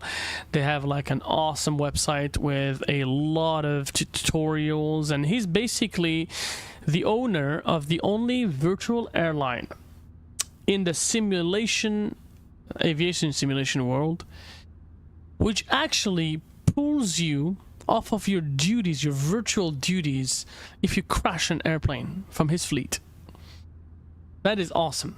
You got maintenance calls, and he's really one of those very rare geeks, geeks, that really likes to push things to their highest possible level of realism. And that's what actually inspired me with Captain K-Man. I ended up being inspired by this guy, and you know, he made a couple of tutorials on air hauler and you know, some programs like that, some stuff like that. So he blew my mind, honestly. I just started to, you know, experience completely different things on the simulator. It was awesome. And yeah, so that's a brief explanation of who he is. So anyways, so he switched over from his tutorial based videos on YouTube to more of a during the pandemic, again, more of a live stream regime. He would live stream a couple of days a week, and then I would watch every single one of his live streams on Twitch, and he would yell. He was the only streamer that would scream out of his lungs, you know. He would really scream, you know. And yeah, and so he disappeared after that. I think he had some projects, not sure, I think he wanted to write a book or something like that. So it's a very smart man as well. So he got off the network, and before he actually disappeared, they managed to pull him on their video, and that's basically one of the latest videos from him. We take a look at this video here. It was about 2 years ago. That's roughly about roughly about the last few months before he completely disappeared. But yeah, we wish him well. We hope to see him again on the network. Captain K-Man, if you stumble upon this video, you probably see your face and you'll be like, what is this guy talking about? What is he talking? Is he talking shit about me? No, not at all. So yeah, done with Mr. X's LA. I went live at 3 in the morning, my quick time. Right? Look at the airplane. And I put a X camera on top of the tower that slowly rotated around the airport. Every 5 minutes, the camera would do a complete revolution, and it would do that nonstop. And I let it run for 4 hours straight because that's how I test it. And I was sitting there with Notepad, right, making notes on bad behavior and stuff. I had like 60 people watching me at 3 in the morning going, this is awesome. This looks just like LA. Wow. I was like, go to bed, people. Why are y'all up? I just did it on a whim. And it ended up like being one of my most successful streams and stuff. So let's talk about planes. I was gonna say, let's talk. You invented Big Jet TV, basically. Yeah, that's what that is. The original Big Jet TV, the original. Right. That's good stuff. I was gonna say, let's talk about, though, like you said, like it kind of was a very successful stream for you, and for, I guess, the people who are here watching or listening that may not know who Captain K-Man is, who the heck are you? I'm just some guy that flies planes. I'm angry, and I'm sodded, and I'm bitter and mean, and that's why I have fire behind me, right? So that's kind of my reputation, right? Because I do a lot of reviews, right? I review products. I buy airports that nobody else would buy to review them. Like I don't want to drop any names, but I'm going to drop a name right now. Thai models. I'm looking at you. Okay. So I buy Thai models and Pearl Sim airports and stuff like that, which are not top of the line, right? They're kind of scraping the bottom of the barrel sometimes, but I give them a fair and unbiased full review. We go from one end of the airport to the other, and we find the flaws, we find the good stuff, we find the bad stuff, and then I give it a rating, and I try to, based on my experience, I mean, I've been flight simming since 1982 when Microsoft was black and white. Okay, I just dated myself. I'm actually 20 years old. I stopped aging at 20, so just so you know. All right. But yeah, it's just no, I mean, look. That's how I review it. I'm unbiased, but sometimes I get a little ranty, especially by. Let me give you an example. Can I give you an example? Oh yeah. Go ahead, man. Nimbus Studio just released Dulles International, right? Everybody's waiting for that hot. We were waiting for that. We were waiting for this hot fire, right? Hot fire. Nimbus pretty decent guy, right? He does pretty decent work on the X-Plane engine. He gave us, he gave us Phoenix. He's given us Orlando. He gave us Atlanta. He's got his UH-1 Bell Huey flying around, right? So we were excited when he finally put down the UH-1 helicopter for 5 seconds, because that's all he's been working on for like a year and a half. And he decided to pick his scenery back up. And we're like, okay, he's releasing Dulles. I was like, cool. I went out and bought that monster, that big ass airport. I was like, cool, let's do this.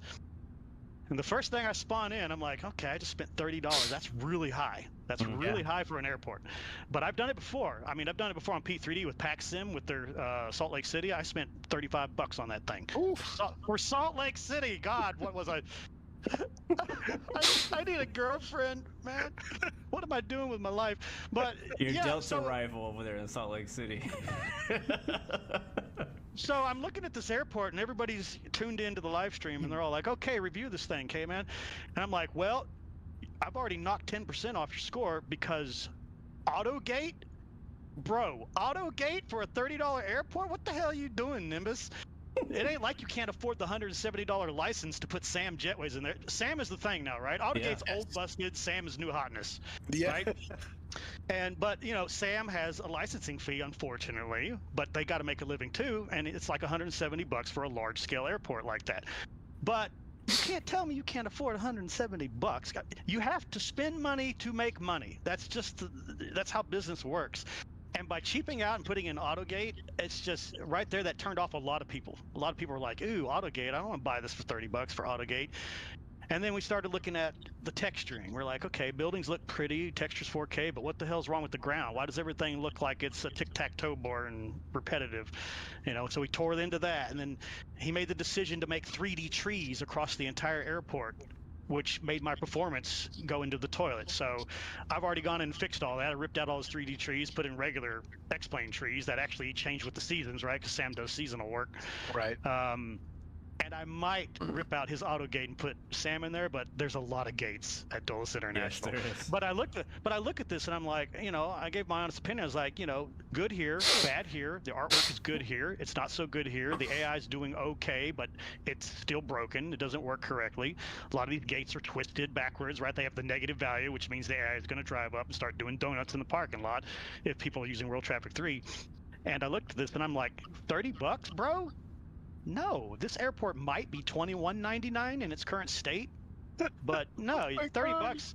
The airport's not done. It's not, and it's not done because I'm pretty mean on developers. My philosophy is if you're a developer and you're making a 3D airport, anything inside the airport's perimeter fence better have a 3D model. Okay, I don't care if it's a little shack on the backside of the hill or a giant terminal. Dulles is missing major buildings. It's missing medium-sized buildings, and it's missing small buildings all over the place. They're generally their cargo ramp is generic. It's not actually a 3D modeled rendering of the actual cargo ramp. It's a facade. It's just a regular old drop down your little autogen facade, and boom, there's you. Right. And I'm just like $30, dude.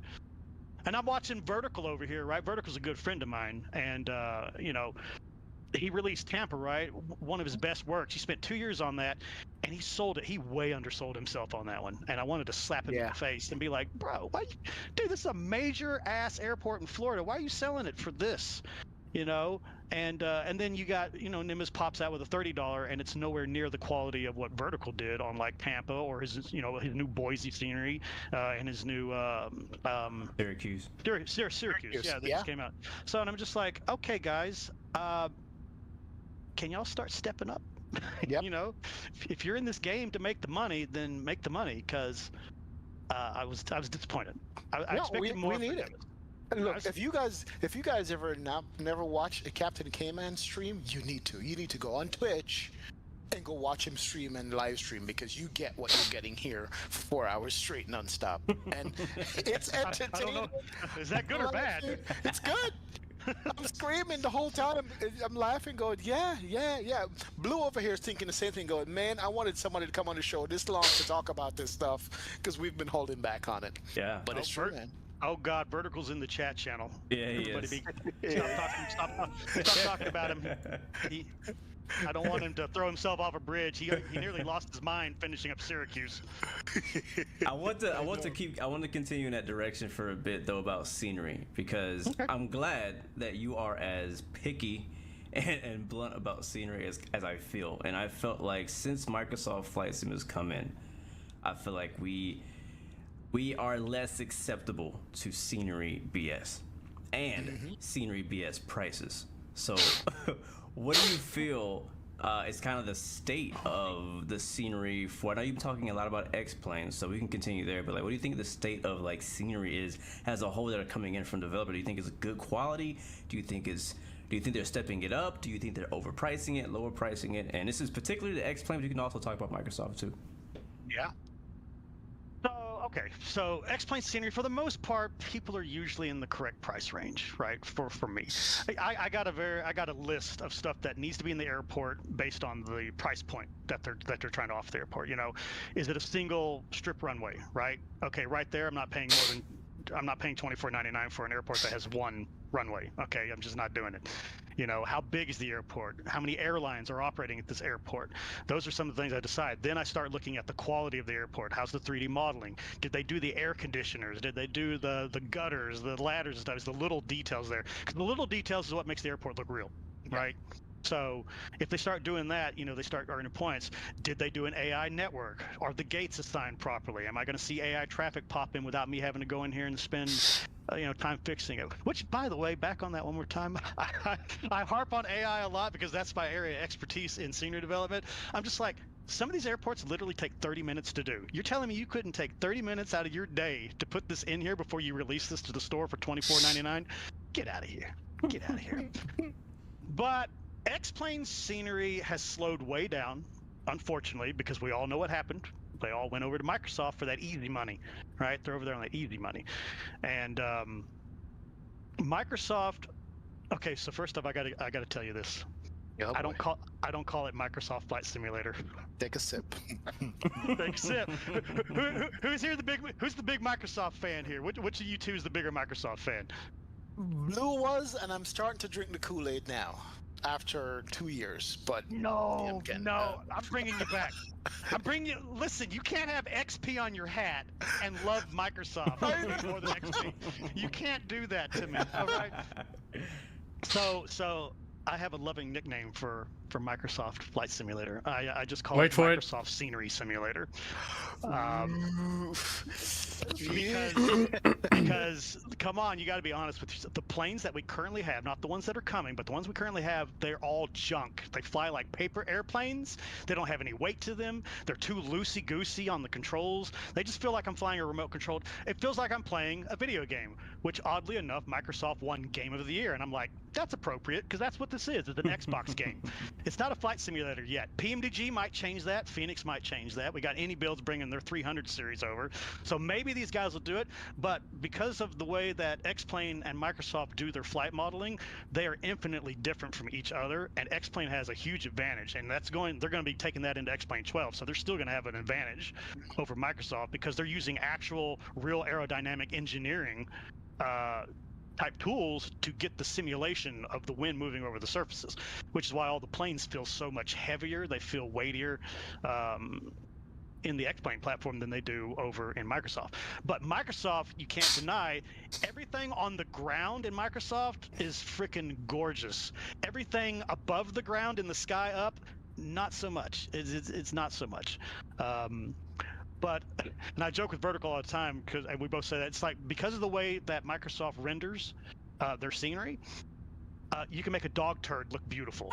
You can make a dog turd look beautiful in that simulator, right? Because a lot of airports, the developers that we've never heard of, right? Just dozens of developers you never heard of just boom showed up out of nowhere as soon as Microsoft released. You know, and you know, some of them are really high quality, some of them are decent, some of them are like, why are you here? Go play Mario Kart or something. You should not be on this platform. You're just hurting it. And But I'm kind of mad at Microsoft because they've taken all the developers over there because they're making that easy money. And one of the reasons why Microsoft scenery is also cheaper, right? Because, you know, if you go apples to apples, oranges to oranges, X-Plane scenery tends to be a little bit pricier. But that's because X-Plane developers have to do all the scenery, right? Whereas Microsoft's doing all of the work for you around the airport.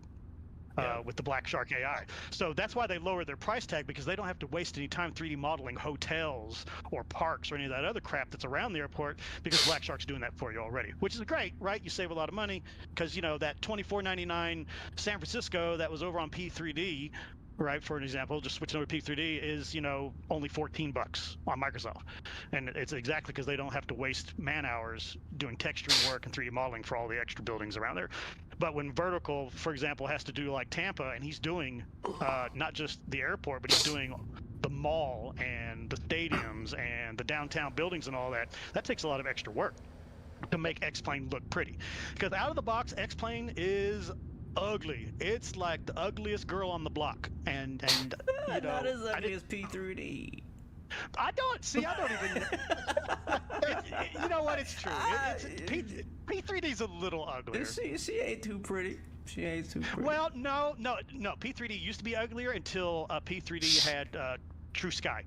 True Sky actually makes P3D look better out of the box without any mods, right? No modifications, no scenery, no cloud packs, none of that crap. True Sky is not a mod. True Sky is built into the engine, so it's part of their weather engine now. So, and it does pretty nice looking clouds now with the newest version of it. And speaking of clouds, I have to derail. I do not like Microsoft's cloud engine. It gets it right sometimes, but thunderstorms. Can we talk about thunderstorms in Microsoft for a second? Yeah. Okay. Why does every thunderstorm, no matter how small or how big, why does every one of them look like Mount Vesuvius erupted? And there's just this huge volcanic ash cloud raining down over the entire Earth with lightning shooting out of it. And every thunderstorm in Microsoft is like the most powerful, deadly-looking storm I've ever seen. The humor is like, definitely his strength. I don't want to take off right now. My plane's gonna die. It looks ominous, like you're gonna die. Yeah. Well, then the best part is you plunge into that thunderstorm, right, in your little Cessna, and nothing happens to you because Microsoft has no thunderstorm turbulence modeled yet. So I'm just like, well, it looked menacing, but haha, I win, Microsoft, you lose. So I hope that they're supposed to be doing improvements. I think the problem is the scale on their clouds. Their scale is too big. They need to scale their clouds down a little bit, their cloud renderer, so the clouds don't look so menacing. Because they look like ash clouds. They just look like a volcano erupted. You know, I actually I disrespect all the time because I use X-Enviro for my weather engine on X-Plane, and their clouds consistently look better than what Microsoft's pumping out. Hey then, good evening. Hope you're doing well. No, they're not live. We're just watching an old video from Captain K-Man. I was talking about Captain K-Man and conditions, fog and all that. Yeah. I'll take X-Enviro in X-Plane one of his Microsoft's default system any day of the week. Last videos before he disappeared. He's on Twitch now, but for me. yeah. X-Plane, I hope, bounces back when X-Plane 12 pops out because they have a new render API also, so buildings are going to look better. That's the problem. Like Vertical and I were discussing it when he Happy New Year to you, Aiden. over to Microsoft, right? Hope you're having a good time. So much different. Welcome on board, man. It's the same 3D models, right? Because all you got to do is transfer your 3D models that you did in Blender over and then retexture them using, you know, Microsoft's way of doing it, right? Right. But because the render APIs are so different, the X-Plane rendition looks dull and lifeless because we're just missing like glass colors and glass reflections and the way light bounces off of concrete and the way it bounces off of, you know, painted walls and steel and stuff like that is infinitely better looking in Microsoft because of the way that they have a modern rendering engine, where X-Plane is still basically 4 hours to go. Sounds good. So you're behind me. You're 1 hour behind. Like that. They put in it's 9 p.m. for me, so we got 3 hours to go. Right into X-Plane 11, but it still looks off. It just looks flat. And everything in Microsoft, like I said, you know, it can make a turd look pretty because the way it renders it, it just has more depth to it, more visual depth to it. So and it's the rendering engine then, because I was trying to figure out like what makes Microsoft look like it does. Some people say cartoonish, some people say real. It's the rendering engine that's doing it, basically. Of course, it's the rendering engine, man. I've heard that debate. Let's check the airplane quick. I do agree. I think make sure we're doing good. It's too bright. Microsoft Okay. Group, right? We're doing all right. That's why I have Reshade attached to it, though. Reshade allows me to edit their API and override it with my own shaders, so that I can dull down the colors a little bit and make it look a little bit more realistic and less like. I mean, the greens are really green in Microsoft, and half the world's green, right? You know, so it's just like that's some bright green. Holy crap! So what do you think Retinas. with X-Plane 12? I mean, how big of an upgrade do you think it is? Have they solved a lot of the issues that we currently have in X-Plane 11? 318 subscribers. Thank you very much for the new subscriber. Do really appreciate your subscription. Thank you. Welcome to the family. Engine upgrade much in 12. I see a lot of special effects based on the engine we're already using. Is what I'm seeing. I don't know. I'm not that technical. I don't really know. But what do you think? Okay, so I'm not under a non-disclosure agreement because I'm not part of their alpha beta team. However, I will not name any names. I have been privy to private live streams of the alpha version of X-Plane 12. There are improvements. The atmosphere particularly looks much better, and they now have 3D volumetric cloud standard. You don't have to buy a program anymore. And the way that they're doing their weather engine is actually pretty intuitive. They look at the entire global model before they start rendering weather in the simulator. Of course, this all happens in a split second, right? But they can look at the global picture of the planet, and that's how they start rendering their weather based on a global outlook. And it's constantly monitoring this global weather. So technically, if they get it right, it's got some problems. The cloud generation has a little bit of work to do. Remember, it's an alpha, though. If they get it done, you're not going to need a weather program to run anything. Default X-Plane 12 will be good enough. It'll be on par with what Microsoft currently spits out, if not better looking, because the clouds aren't exaggerated. I saw thunderstorms for the first time ever in X-Plane. Oh boy! And I was like, yes.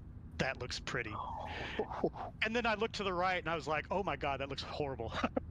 Because, you know, they haven't tweaked it yet. So I was just okay, that looks terrible. But man, that thunderstorm, because it actually had a real amble head on it and everything. I was just like, that's awesome looking. I was like, okay, that's a thunderstorm. X-Plane 11 can't do that. It can't make a thunderstorm to save its life. So, which sucks, right? Because that's part of aviation. And Laminar and Austin in particular, I don't know why, but they've had this aversion to doing realistic weather in their simulator because they're like, oh, well, it's a flight simulator. Well, I'm like, yeah, but weather's 50% of flying, bro. You know, we need thunderstorms, we need wind shear, we need horrible turbulence, and you know bad we need weather, we need snow, and everything else that we can throw at you, because these things affect aviation, right? And they've just ignored it. They've ignored it for same thing with seasons. It's like, you know, people fly in winter and fall, right? We don't always fly in summer and spring. Oh, well, you know, it's not important. All that matters is the PT6 engine. You know, it seems like Austin's always tweaking the PT6 simulation every 5 seconds. I'm just like, bro, drop the PT6 and work on the rest of the simulator, man. You're getting left in the dirt by Microsoft, at least visually. It's like your flight model's already good. You don't need to work on that. And it looks like they finally listened to the... So some of you guys would probably not agree with me. And you know what? We're all entitled to each our own opinion, right? But what I think is that Austin is a genius. Austin is one man, just by himself, okay? That guy is running the entire company on his own, okay? That's one thing. And he's a genius. He's absolutely a genius. He has some of the ideas that nobody in the same market would actually pop that easy. The guy is so smart, okay? The only thing is, his area of focus has nothing to do with marketing. The guy is literally a researcher. He's like a scientist. He probably considers himself as a scientist. And what he does is non-stop, he's developing the simulator. He's making it better and better and better. Take, for example, the latest version. It's actually awesome. The latest X-Plane version is actually awesome, okay? But then, you know, he's going to focus on things that are not really going to be attracting people that are not really... I mean, I understand that not... You know, each of us have a different knowledge in aviation in general. You get some of us that worked in the aviation, has experienced aviation in real life, just like myself. There are some active, I'm no longer active, but there are some real life active pilots. And then you have the hobby folks, the folks that have, I don't know, maybe flown a Cessna for like a single ride, have an idea how it feels to fly the Cessna. Some other people maybe have done payware level D simulators where they've experienced, the motricity and the effects of a flight, a real flight on the body when you're in under the control, like behind the controls. And I know that Austin is really aiming for the professionals, the people that know about engine efficiency, fuel efficiency, physics, dynamics, the reaction to the airplane towards the environment, how the airplane is going to react if you do water landing, how the airplane is going to move based on the waves when you're on the water, stuff like that. That is way too technical, and that is not something that's going to attract a lot of users, because they don't give 2 cents about the way the airplane is going to move on the water. All they want is take the damn airplane and take it in the air and fly over and land and take off. That's basically what they want, you know what I mean? But some of us would actually pay attention to that. Now, because he's always focusing on engines and fuel efficiency and that specific airplane's engines and the way that specific airplane, the Lancer, responds to its environment. I mean, you know what? For research purposes, it's pretty good for Austin. He's a genius at the end of the line. He's not thinking the same way as us normal human beings, and he's on another level, I'm hoping that somebody talks to him so he understands what we want, what we, the users, the simmers, want. We want a simulator that has realistic airplanes, doing everything realistically, but also we want a realistic environment, not only the airplane, not only the airport, but everything around it. So the clouds, the winds, the weather, the seasons, look, the trees, the way the trees react to the weather on X-Plane 12. That is absolutely fantastic, and that was done even before Microsoft Flight Sim 2024 was released. That was like, so Laminar developed those dynamic 3D trees. At the time, Microsoft still had that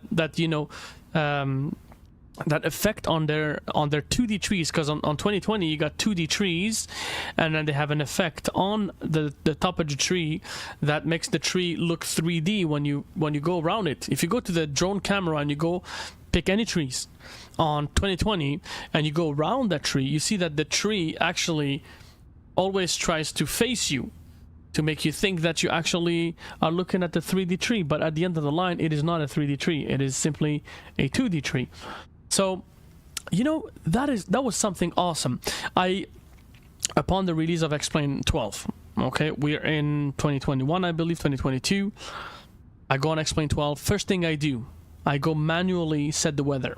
I go full rain, precipitation 100%, temperature 15 Celsius. The winds, I pick a random direction of the winds and I go put it all the way up to like 55 knots. Okay?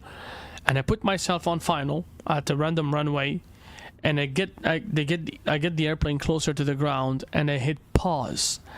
And I look at the trees, and I get closer to the trees. You see the trees bent completely towards the wind direction, reacting just like they would in real life. That is awesome.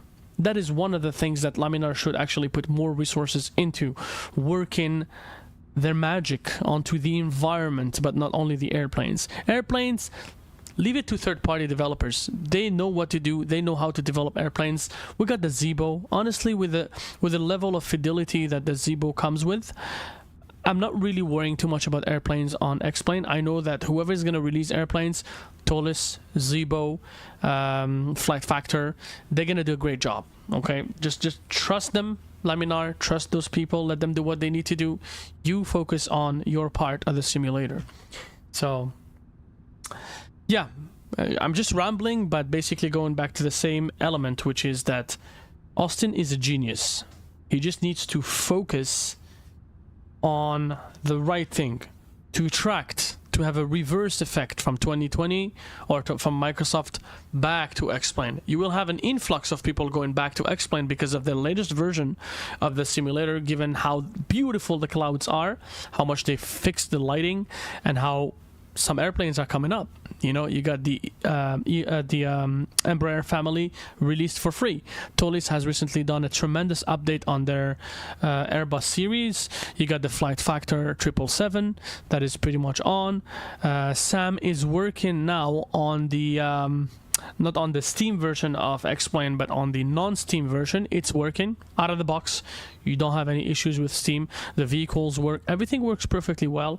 And then you have a lot of freeware content like Sim Heaven, X Europe, and X World and whatnot that makes your simulator really look as close as possible with auto ortho, as close as possible to the reference, you know, the stereotypical dreamy Microsoft Flight Sim 2020, you know. So I just really, you know, I'm wishing the best for Laminar. I do own their product. I have it, and I'm always looking at it. I'm following it closely. I still have quite some presence in their forums. I talk to the developers. I got them on Discord, and I'm watching, you know, I'm watching through Facebook, through networks and whatnot, looking at the simulator, how it's doing.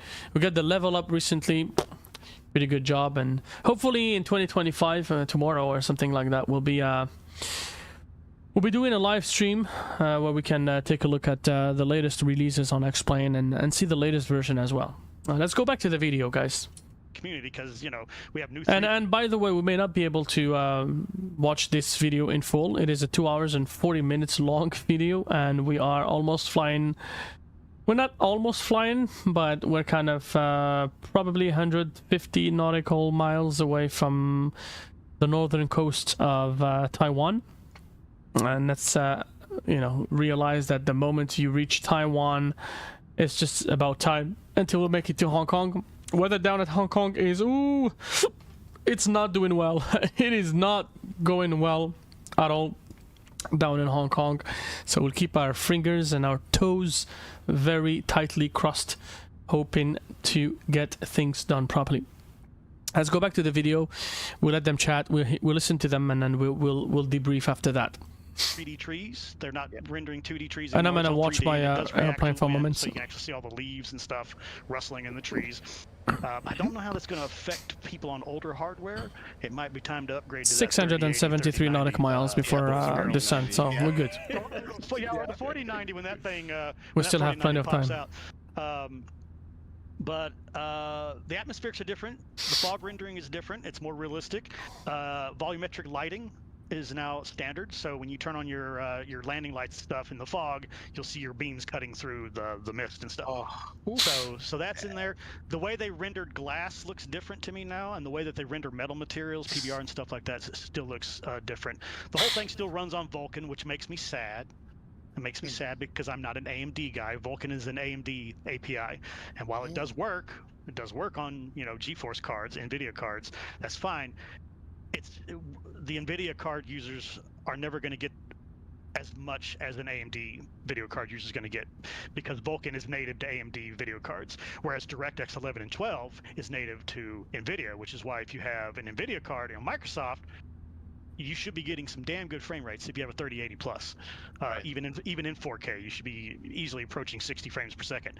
You know, I stream on a ultra wide, like curved monitor, and X-Plane completely punches me in the face if I try to go full screen, and it's just like, what are you thinking, bro? It's like, I can't do this. I'm like, and then I'll do the exact same thing in Microsoft, and Microsoft's running almost 60 FPS with all that scenery and all that autogen and trees down below me. And I'm like, X-Plane 12, you need to compete with this. So that's where I'm kind of questioning. I was like, how much performance enhancement are you getting out of it? It's nice that you're making everything pretty, but if making everything pretty sacrifices even more performance than we're already losing in the X-Plane 11 engine, I'm just gonna bite on a stick and hope that the PMDG 737 is awesome, and I'm gonna move full time over to Microsoft Flight Simulator. You know, so I'm a big X-Plane guy, but I can be bought. Okay, I can be bought. I have my price. All right, Captain K-Man has his price. Okay, I can be bought. So Here's a question for you. Based on what you just said, how much work do you think X-Plane 11 developers have to put into their scenery? I haven't even got to airplanes yet, but just scenery for X-Plane 12, if any work at all. What would you say? So what Laminar is promising is that most of your airport scenery should be able to transfer right over, no problem. But developers are still going to have to do a little bit of upgraded work. They're going to have to kind of redo some of their normal maps for their PBR material and stuff like that to take advantage of the new glass renderer and stuff like that. So that the buildings look a little more Microsoft levels of pretty, right? So so they are going to have to do a little bit of work, but supposedly all that's supposed to work. They even said most of your planes are supposed to work in X-Plane 12 with some minor adjustments. Some planes might have a lot of bugs in them. Some of them might work right out of the box. Just depends on how complicated. I suspect the general aviation planes are going to work much better than like your Flight Factor 7.5, 7.6s, which rely heavily on SASL code and stuff to operate. So a lot of that's going to probably we're going to have to wait for patches and stuff for that. I just saw a tweet yesterday from Flight Factor saying that their 7.5 and 7.6 is supposed to work on day one. Apparently they've been testing it already. So excellent flight factor. Yeah, I love your plane's flight factor. Well, most of them. Your A320 can burn in hell. I was just gonna say, and the A322 is gonna work. So they did say that.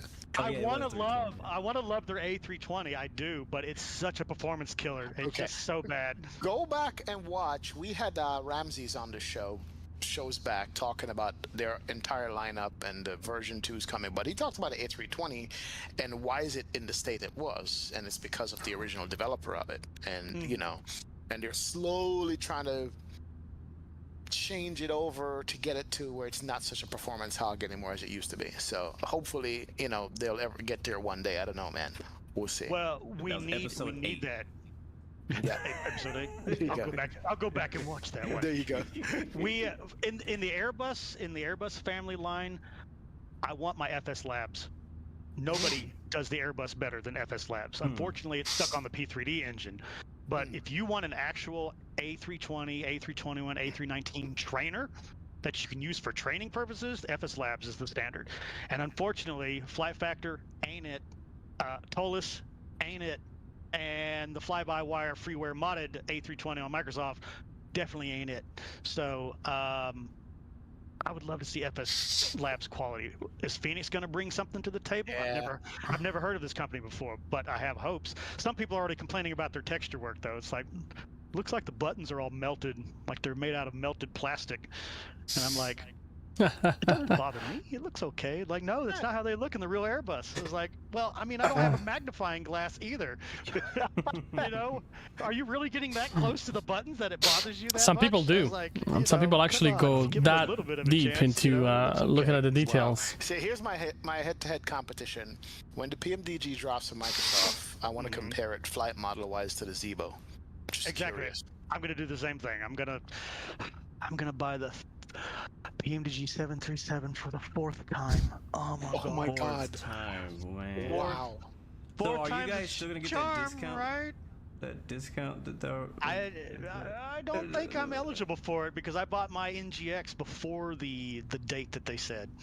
So I have to pay full price for to ride that ride. So that's why when I get it and I load up in Microsoft, if it doesn't fly as good as the P3D version or better, I'm going to take that plane and I'm going to fly it into PMDG's headquarters and be like, no, no, bad PMDG, and I don't want to hear the excuse, the SDK isn't sophisticated enough.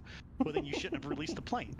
So that's the one thing that I'm afraid of. Developers are so eager to get that money, right? That early money from the 2 million plus people that bought a copy of Microsoft, right? Jeez. They want that money, right? They want that hard money, that they're cutting corners, leaving out features, skipping stuff, or just outright, just leaving stuff out of the product. And with the promise of, don't worry, we'll add it later with a patch. And I'm like, no, because am I the only one, even chat can chime in on this one, am I the only one that thinks just simulation in general, right, flight simulation in general, is beta?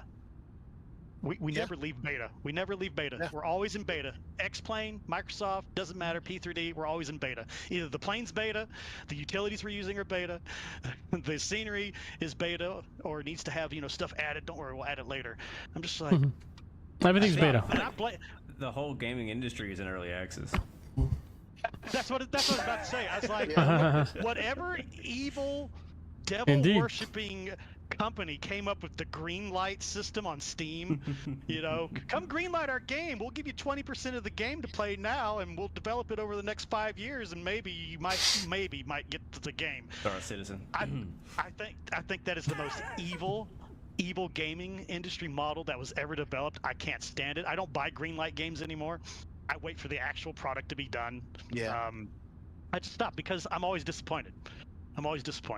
And I feel like I lost my money. And some games just feel like they've been in development forever. Star Citizen, and it's like I think that came about with the fact that now you download all your games versus having to buy it in a hard. Alrighty, guys, we are gonna skip the video for now. We're gonna get back to our airplane here, get back to our business. After all, the stream is not about that video, but it's more about this airplane. Hope you guys have enjoyed that little bit of a snip of that podcast. It actually did take the better part of 2 hours. No, an hour. We've been watching that for roughly about an hour, including all the pauses and the the in-between talks and whatnot. So on occasion we'll look at that again for sure.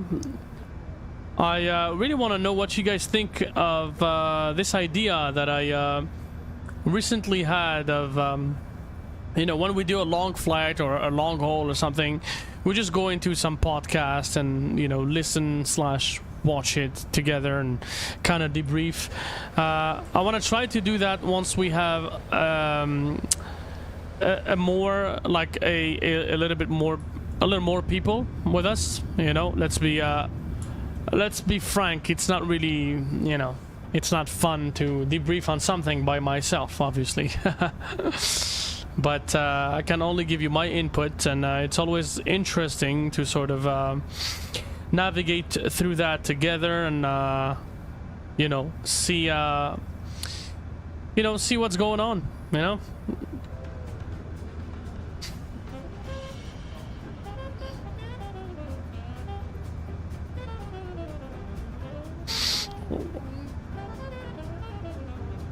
Anyways, back to some party music.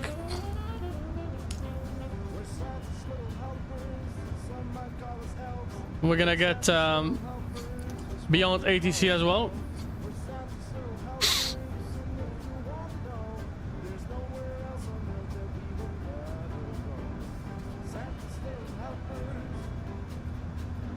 Interesting, Kobe Control is talking to us. We're under Kobe control.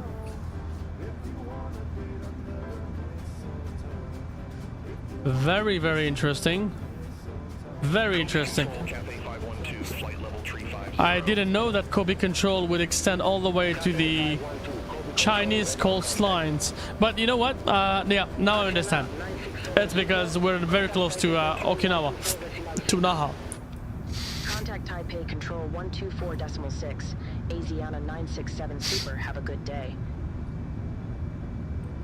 Alrighty guys, if you would like to allow me, I'm gonna take a quick break just so I can stretch my legs, get something to drink, talk to family, and I will be right back with you in about 5 minutes or so. I'll put the overlay screen and we'll be right back. Enjoy the music and the screenshot as well. Or not the screenshot, but the view. See ya, I'll be right back.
India 608 Heavy, flight level 390.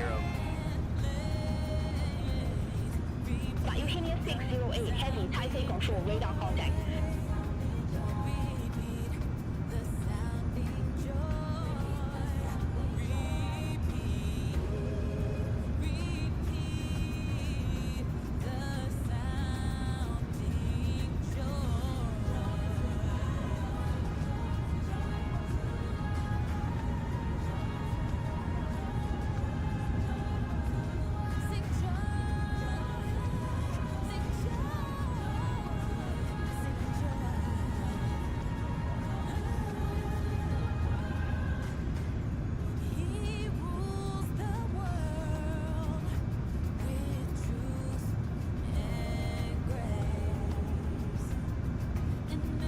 Control, Private Jet 811.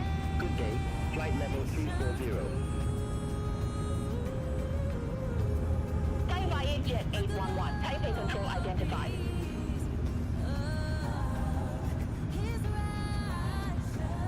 Taipei Control, Cathay 504 Heavy, flight level 370. Cathay 504 Heavy, Taipei Control, radar contact.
Taipei Control, radar contact.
Cathay 590 Heavy, flight level 370.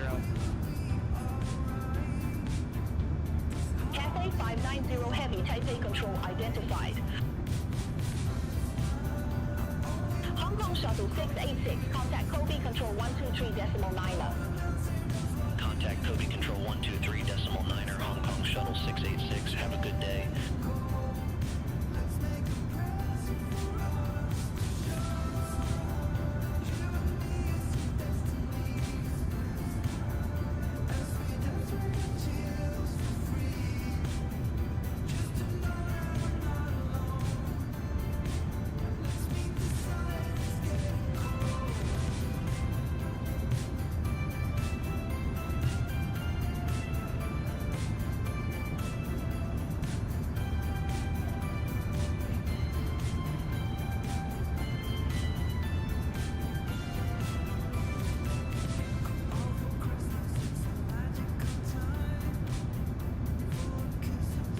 Taipei Control, Hong Kong Shuttle 642, good day, flight level 390. Hong Kong Shuttle 642, Taipei Control identified.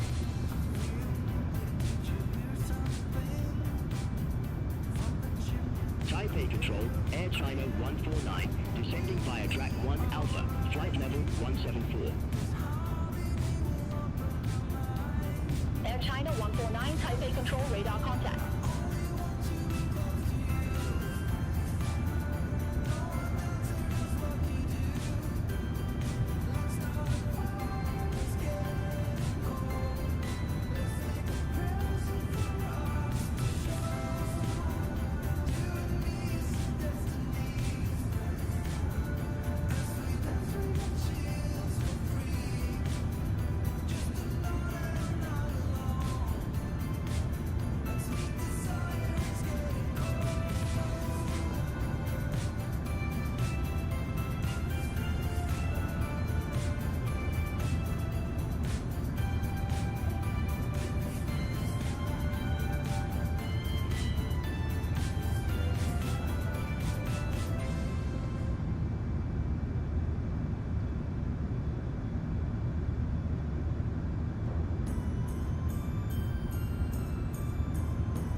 Alrighty, ready. A little refreshed. I was kind of tired.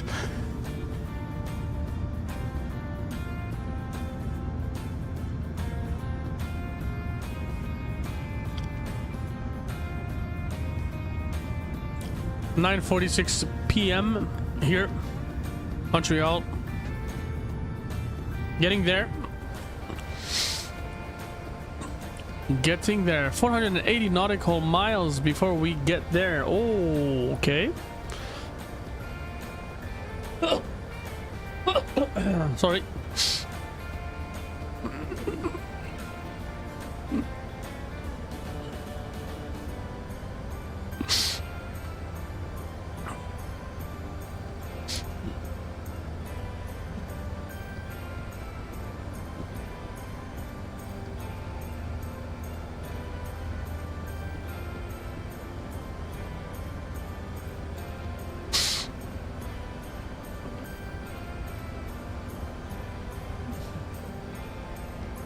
Something is definitely wrong with the cockpit, honestly, because the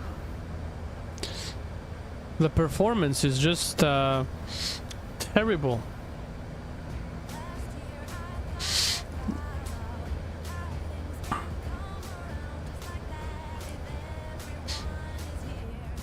All right, guys, we'll do some ins and outs. I'll come watch over the stream, come back, etc., etc. Obviously, it is no secret that the strongest moment of the stream, should I say, is the landing, because that's probably why most people will be here. You know, every single person would click on this video because they see a landing at Saitek. That's it. You know? Okay. Too happy for us.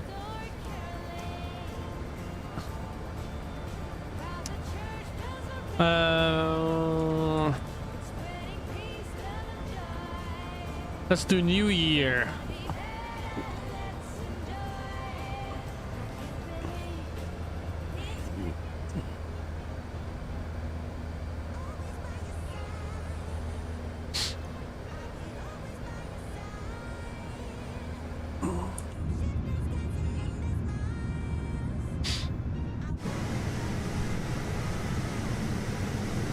Pretty loud. Again, guys, we are flying real time, so this is the real time in Korea, or we're no longer in Korea now, we're in the Eastern China Sea.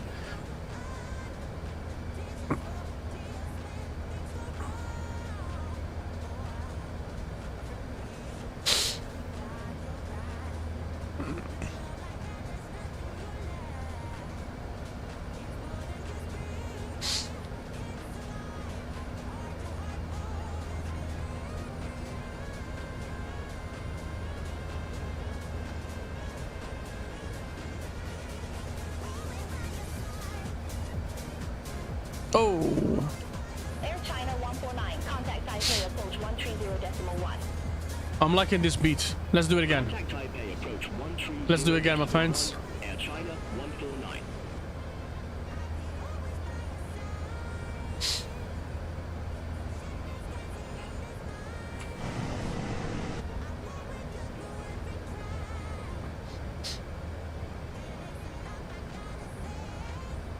Oh.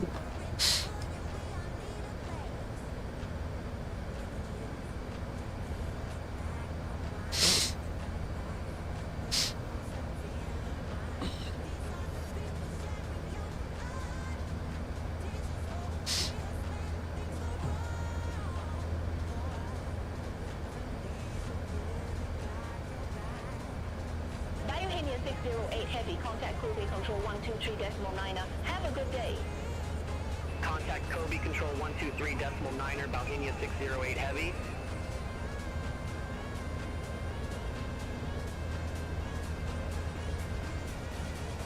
Oh, oh.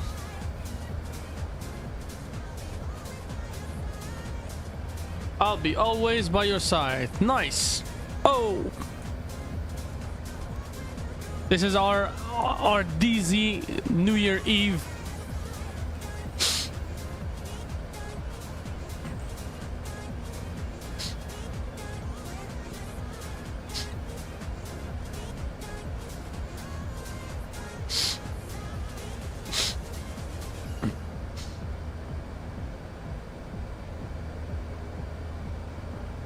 Alrighty. Well, guys, let's go on with the Happy New Year's. And we will go based off of all of our viewers. Based on local time. Obviously, we will look into... We will start, should I say, with the folks out there in Europe.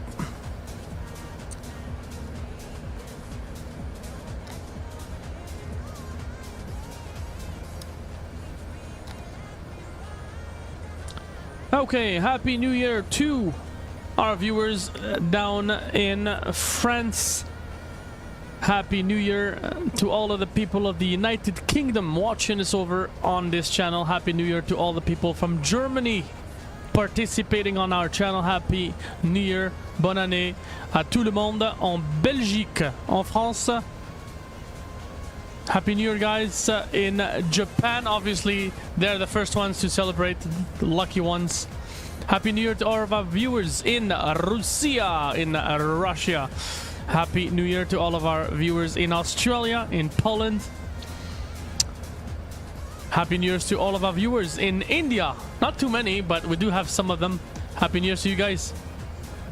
Happy New Year's to all of our people in Italy, Switzerland, Uzbekistan, Netherlands. I'm سعيد لكل أخواتنا في الجزائر والمغرب. Bonne année à toutes les personnes qui nous regardent à partir du Maroc et de l'Algérie, de la Tunisie également. Happy New Year's to all of our people from Spain, from Norway, from Île de la Réunion. Happy New Year to all the people. Bom año. Bom año. To all of our friends in Portugal, Denmark, Djibouti. Happy New Year to our friends in Vietnam. Would like to extend my best wishes to all of the people of Myanmar, Burma, Austria, all of the people in the Philippines, Filipinas, all of the peoples from Sweden, Malaysia, Saudi Arabia, and Turkey, Cumhuriyeti. Happy New Year to all of you guys. Next up is North America. In a couple of minutes, in fact, in 6 minutes. In 6 minutes. Hold on, not yet.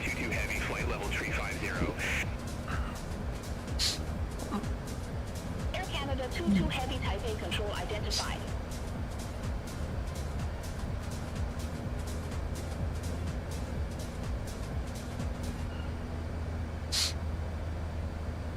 Next up, our friends from Saint Pierre and Miquelon.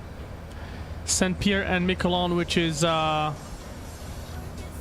we'll do some geography, guys. We'll do some geography. Let me show you the screen here. Saint Pierre and Miquelon.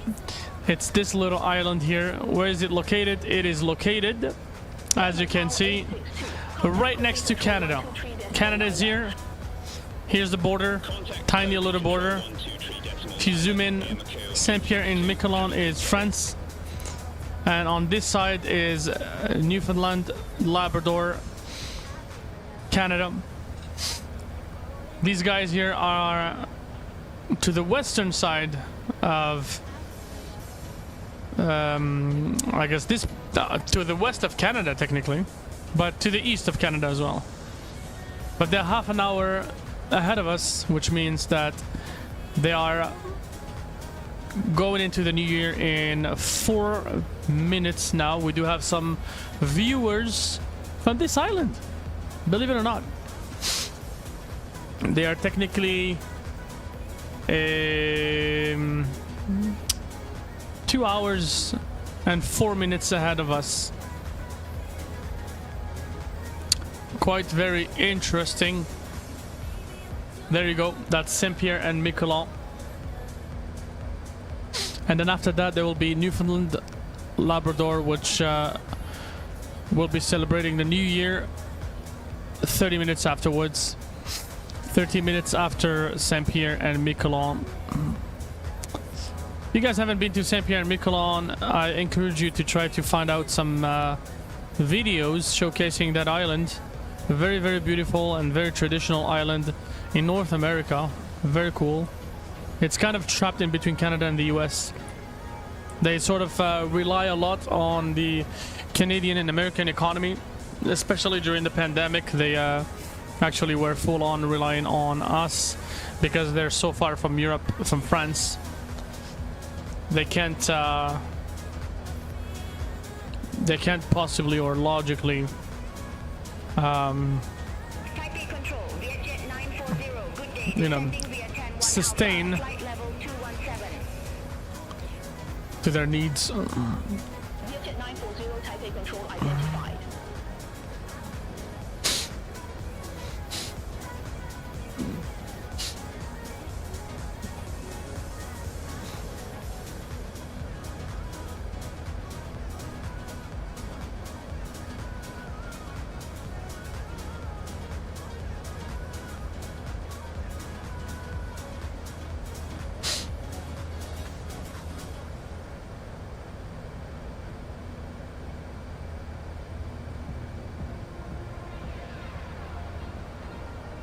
Let's go ahead and watch Bossman.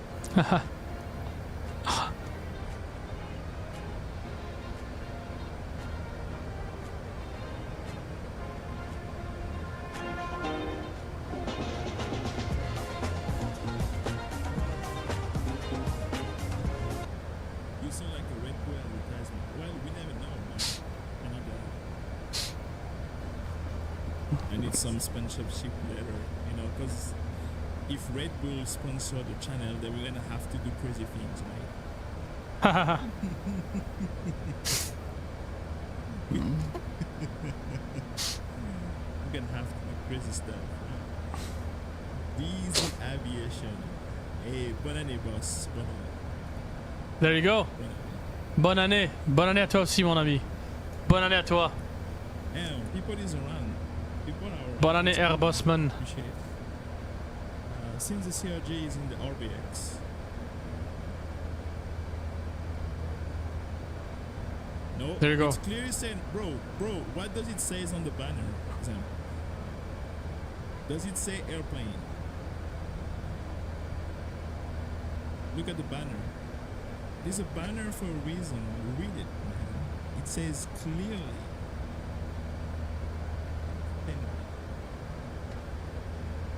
You read it, I don't know what hairband.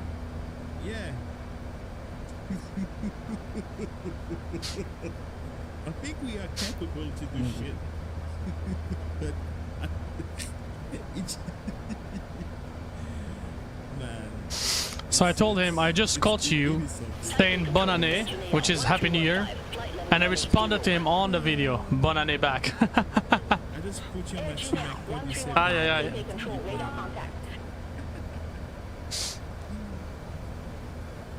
So if you happen to watch this video, Air Bossman, nothing. It'd be nice if we could. What am I doing today? Just cheating. Streaming, man. Streaming. What are you doing?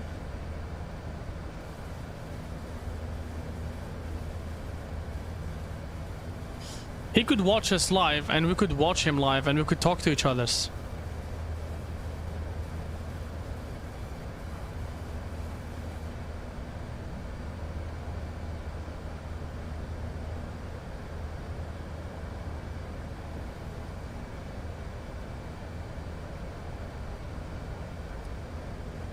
Yes, you're very bad, Sam. You're very bad. The scenery you choose wherever you want. Price, I don't care. You can only choose one.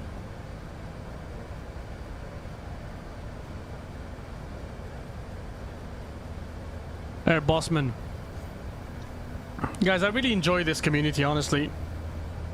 We kind of have a small community of new streamers and sort of helping each others, and you know, Air Bossman is one of the people that is ahead of the game. Obviously, he started way before, but doing absolutely awesome. I don't know what kind of overlay he's using, but he's got some nice elements he adds to his stream. I like his flight information on the top. Very cool, very cool, very cool.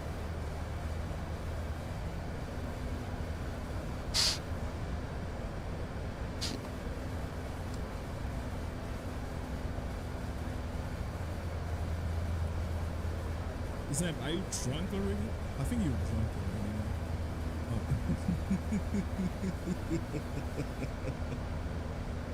Zamp is drunk. Uh-oh. Oh. You are drunk already, man. Let's do this view here. Bad. We don't want to cut off his face on the stream. At least so he's visible this way. Nah, he's not gonna come and watch. Because technically the thing is, if he watches the video and we talk to him live, I'm live, he's live, so I can look at him, I'm streaming to you guys, I can talk to him, he's streaming, and he can talk to me. It's gonna, you know, it's just chilling, man, chilling. The New Year's coming, just doing some. That's how it is, man. Chilling it. Just doing it.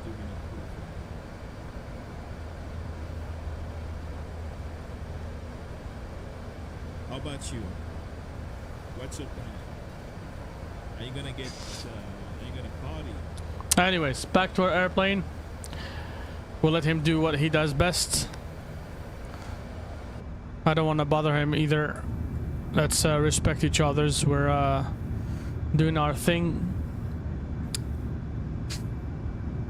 Alrighty, we got New Year's Eve hitting Saint-Pierre and Miquelon. Happy New Year, bonne année à tout le monde. À Saint-Pierre et Miquelon, our neighbors from the east. Saint-Pierre and Miquelon, France, which is right on the Canadian shores. Happy New Year's to you guys. Thank you very much for you guys' subscription, participation to this channel. I would like to extend this live, I guess live, but also pre-recorded video from 2024. So we're talking to you here from 2024, but you guys are already in 2025, so you know how it is. Tough stuff.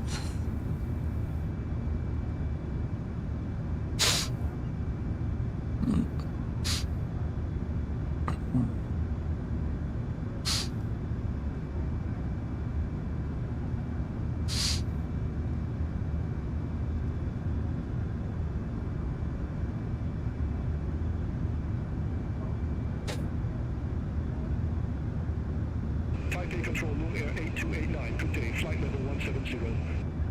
57 views, thank you very much guys, I do really appreciate the contribution. For a small channel of this caliber, honestly, we're doing, thank you, we're doing well. On New Year's Eve as well. By now it's 10:05 p.m. I'm in Montreal, okay? Same time zone as in New York, as in Miami, as in Orlando. Most people are drunk by now. That's the sad reality. I mean, sad reality. They're probably having fun, to be honest, but most people are drunk by now. And so we're not. We're on duty. We're flying you guys from point A to point B on a New Year's Eve, you know, which is great, honestly.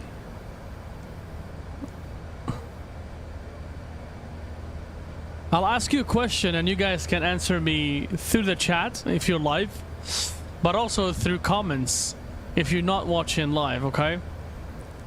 If you had the chance on the 31st of December at 10:06 p.m.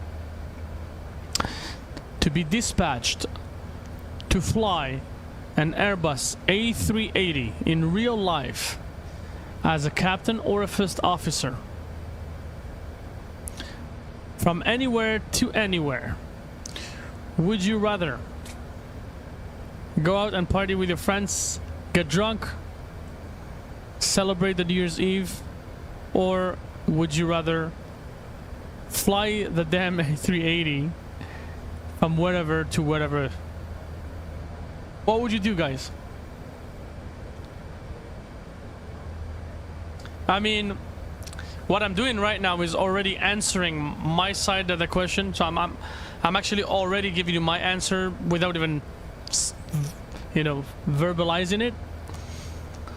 I'm flying, so that's what I'm doing on the 31st of December. We're not flying a real, you know, we're not flying in real life, but we're still flying.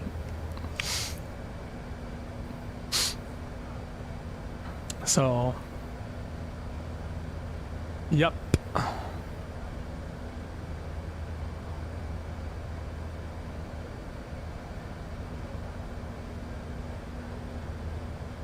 What was the song that we played? Oh, Always by Your Side. There you go. Oh. Air Julia 1315, Taipei control, expect tower 1 Mike, runway 27. Expect now 1 Mike, runway 27, Air Julia 1315. I'm gonna be your DJ tonight as well.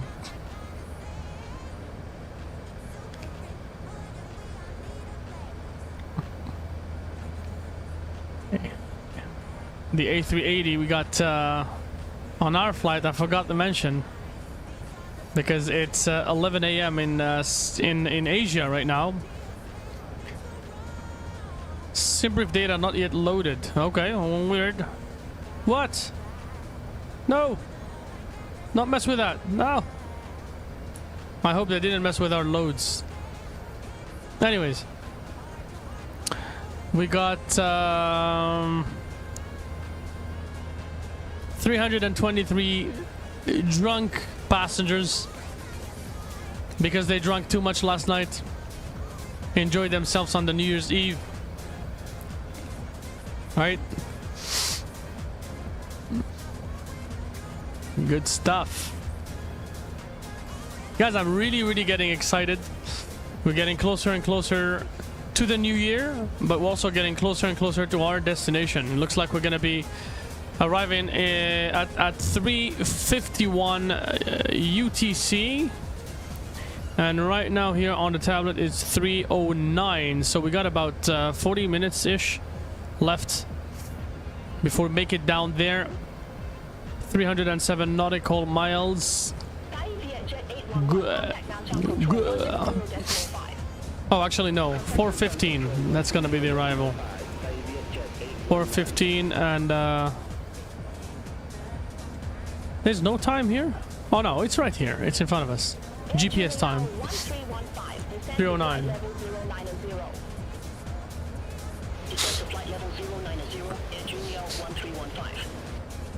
Flying dead over Taiwan. Are we gonna be able to see it? Nope. Here's Taiwan, the Republic of China.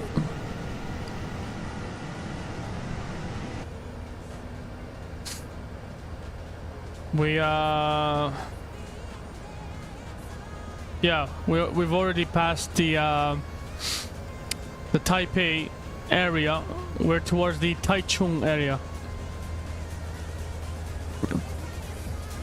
Oh, yeah.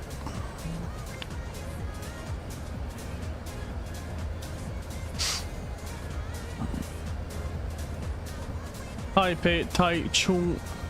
Nice. The stream is laggy. I apologize, guys. It's just how it is. When yeah, it's not my connection, honestly. I'm looking at the internet connection, and everything is really at its best. Honestly, it's just the YouTube feed, or the YouTube, not the YouTube feed. What am I trying to say? The YouTube servers, because of the fact it's New Year's Eve, kind of gets saturated. A lot of people uploading stuff on YouTube. I like these clouds here.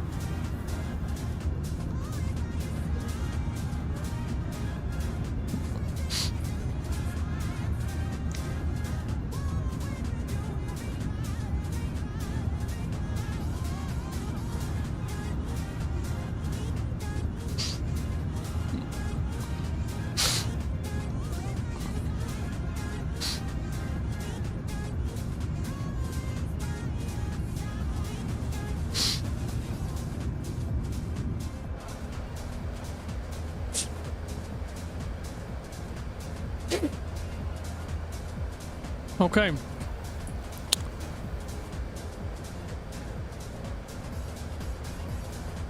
...285 nautical miles before we reach the top of descent. Sounds good. I wonder if we can do the break to vacate upon arrival, we would need to probably go to the plan, and then from the plan we would go here to flight plan,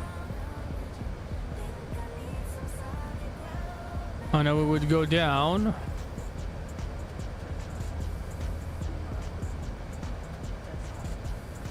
until we reach the airport.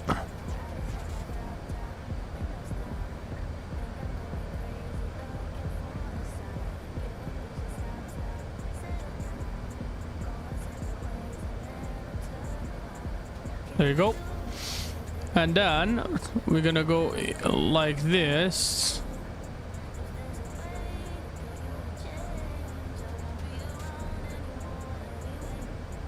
Hold on. No, this is Seoul. No, this is Seoul. Oh, there you go. So we want to look at airport selection. We want to select this one, VHHX.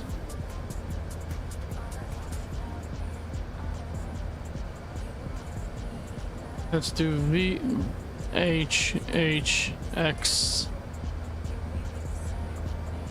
Hopefully we get it. Display that airport. Map data.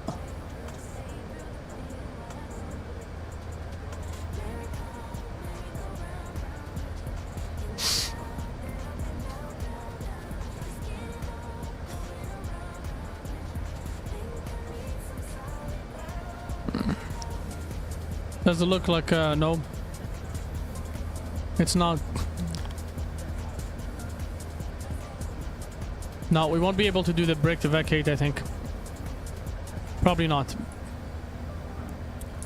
Most likely not. Okay, so no big deal. I guess we'll do a medium auto brake or something like that.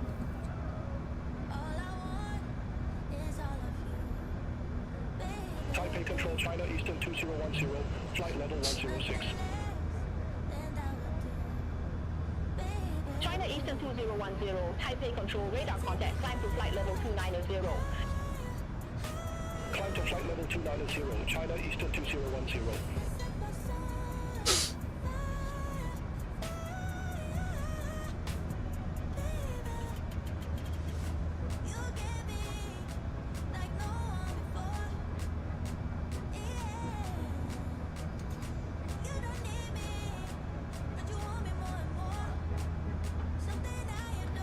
Yeah, not much to see other than a lot of water. A lot of water.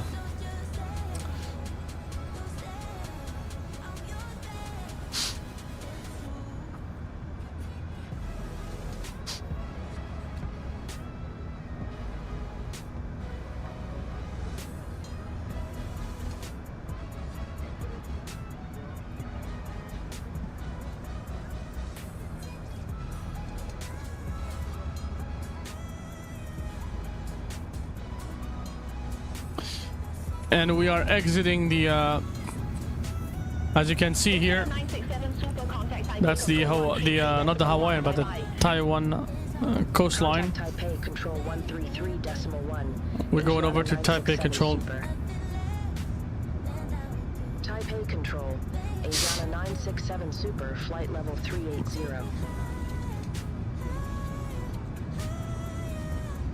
Asiana 967 Super, Taipei Control, radar contact.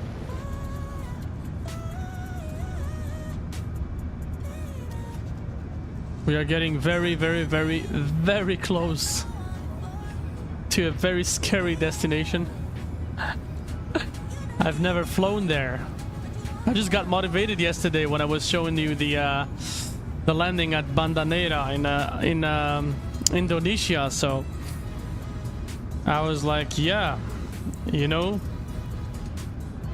we should maybe try out. No, I'll kid you not. I was at the end of my stream. I went to watch TV. What I like to do is every time once I'm done my stream, I like to go and sort of watch it on the TV, just to make sure that the voice, the microphone, the audio, the stream quality overall is good. I sort of kind of like to rewatch myself just to make sure that everything is, you know, everything went well, that there's no major issue and whatnot. And so I was doing that yesterday, and in the meantime, I stumbled upon a video from some streamer, some AvGeek streamer or AvSim streamer, okay? Not a streamer, but he actually has a channel and he makes videos, okay? And so that guy, he makes a video on a A330 or 777. I can't remember. 777. And he goes to Saitek.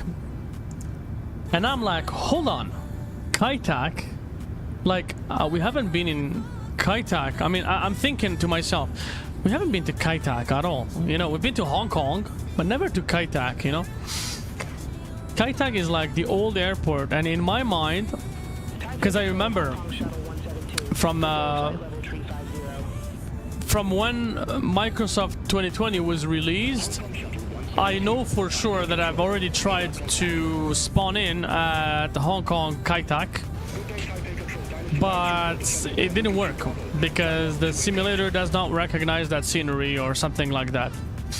But then that guy streamed Microsoft Flight Sim 2020, and you know, he landed at Saitek, and I'm like, hold on, what?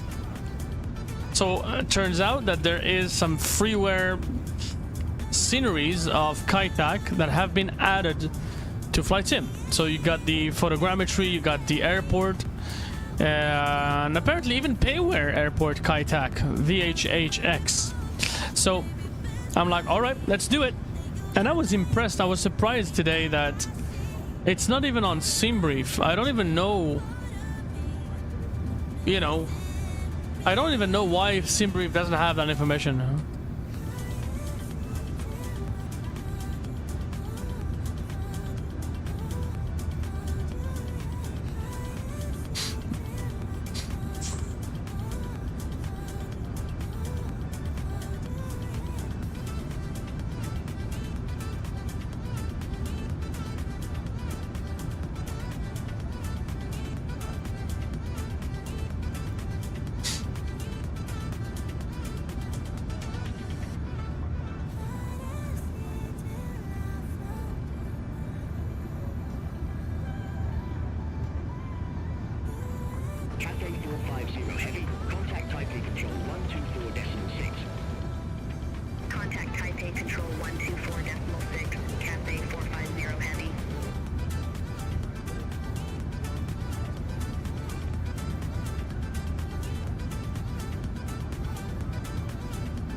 Yeah, so they converted Saitek, the old airport.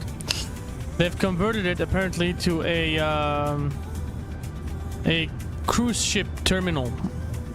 That whole area. So that's why on the satellite imagery, we couldn't find the airport, the runway, because of that. So it's fictitious, and it's gonna be fictional, but you know, it's alright. We still can do the landing. I was really debating today the idea of whether we would do the landing with a 777 or with the A380. And I thought, yeah, we haven't flown the A380 for a long time. And yeah, so why not? You know, the A380 is more like, you know, with my gear here on my desk at home, the joystick is much easier on a jumbo. You know, on a jumbo with a joystick, it's kind of cool. The 777, I have the yoke here. It takes a huge amount of space. It's kind of heavy, you know. I felt like, you know what, I'm tired today. I don't want to put too much. And you know what? My the yoke that I got from Thrustmaster, by the way, awesome. It comes with an extra spring, like a resistance spring. Okay, so you have to open it, and you can attach that additional spring to make it extra tight, to make it extra like heavy to pull. So that's why I was like, you know what, maybe not today. Okay, 201 nautical miles. Let's go ahead and enter our arrival data. Yeah, we need to get the weather information because we don't have it. Hold on. Matar TAF. Hold on. Maybe we may actually have it on. No, they don't have it. VHHX. Oh yeah. It doesn't matter. It's gonna be a Hong Kong arrival Matar. So we are looking for the first at 0300 Zulu. That's 24 minutes ago. Winds at 090. I mean 090 at 7. Heading 090 at 7. Okay. Temperature, we're looking for 19 Celsius. And the QNH looks like it's 10, whoopsie, 1019. 1019. We're gonna go full configuration. That gives us a vertical landing speed of 129 knots. On the barrow, I'm gonna call for 500 feet. Honestly, I don't have the charts, so I got no idea how we're gonna do that. And yeah, that's what it's gonna look like. I want to have Saitek airport charts. Let's see if we have any charts for Saitek. Okay.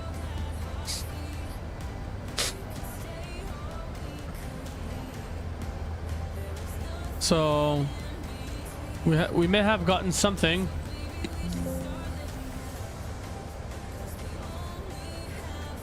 There you go. So this looks like probably some charts. Asphalt. So you got the ILS here, runway 13, and probably they will get runway 31 on this side here. The main apron.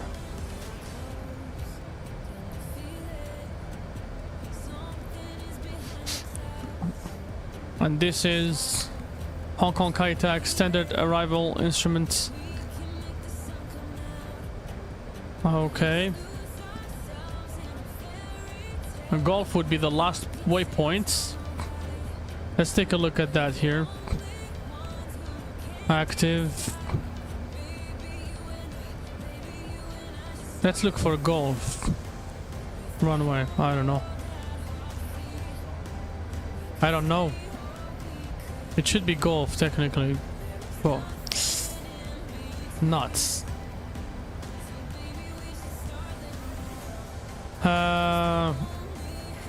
So it looks like we're landing north.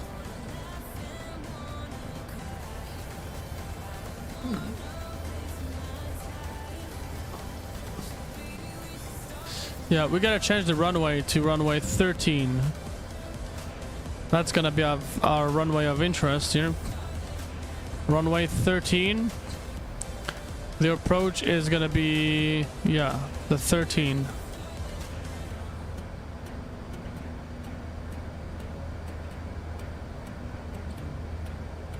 Hong Hong Kong Shuttle 172. You are assigned flight level 350. Runway 13. Flight level 339. Climb to flight level 350. How are we gonna do this? So Magog, no, Elato, and then we got Magog here. Elato. We're gonna insert next waypoints, and so we're gonna do Magog. Okay. And enter it. Elato.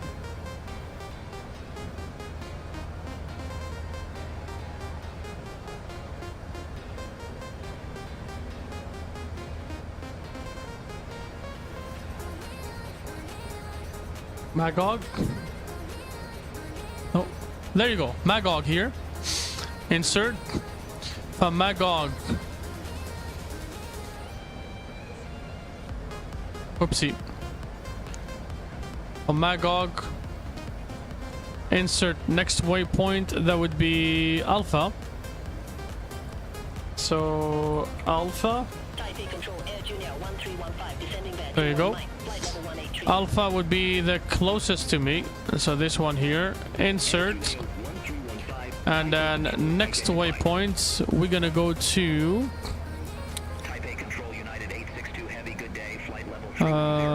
Golf. Oh no, this is India Alpha Foxtrot. So India Alpha Foxtrot. Okay. Oh, we didn't take it. Next waypoint. India, Alpha, and Foxtrot. Let's do this here. Okay.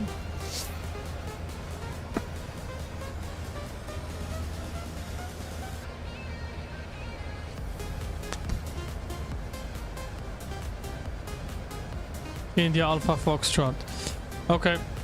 Let's try Golf then. In that case, let's try Golf. Let's do this. Let's do Golf. Golf. Come on, please. Golf 260. There you go. And then from Golf, we turn.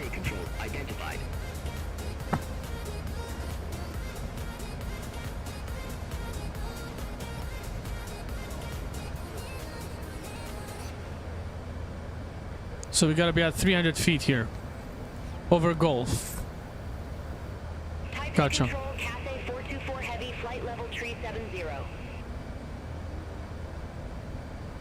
Okay. It's feeling a little scary, honestly. It's getting more scary. Performance. Top of descent, 172 nautical miles. Okay, I mean, we're taking the challenge. We gotta do what we gotta do. You gotta do what you gotta do, man. We gotta do what we gotta do.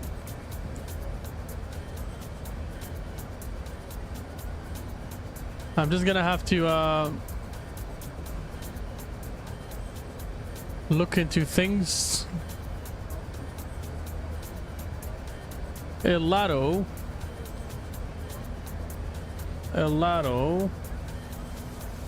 Remove this. And then can we add a waypoint? Can we do this? Elato. After Elato, we got Magog.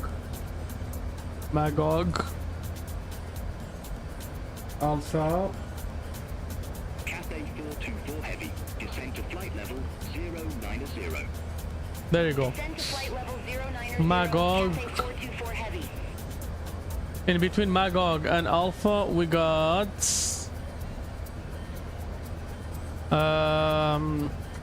India Alpha Foxtrot. I hope he gets it. Elado, Magog. China Southern 3087 Heavy, Type A control identified. Hold on.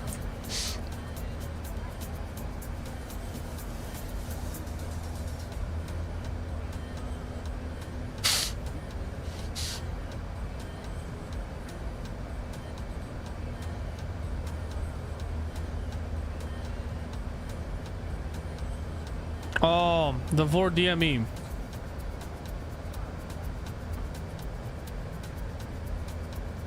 Gotcha.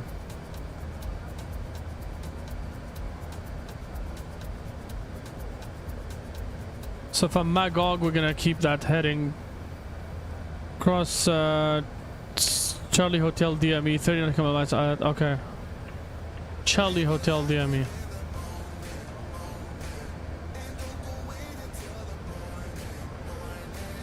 There you go, that's the DME.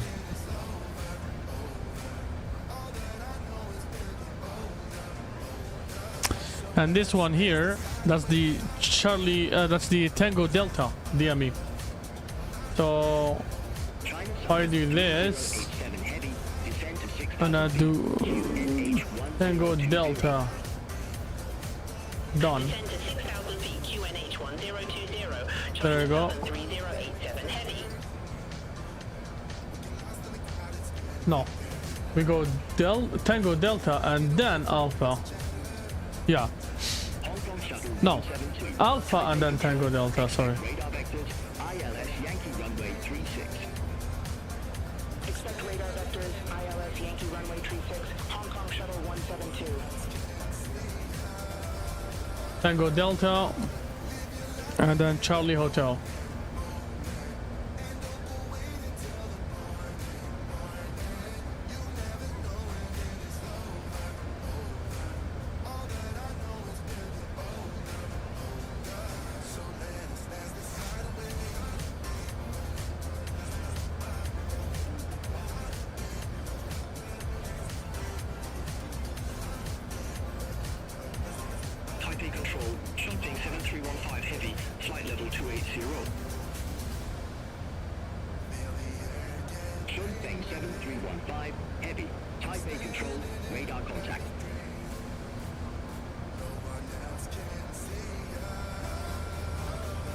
Tango Delta, and then after that we got Golf.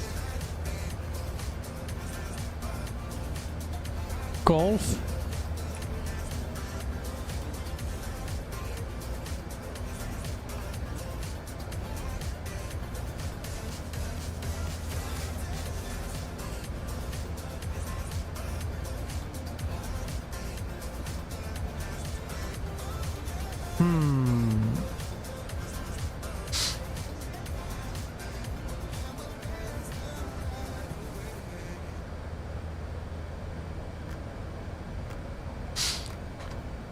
Okay, I don't know how we're gonna do that, but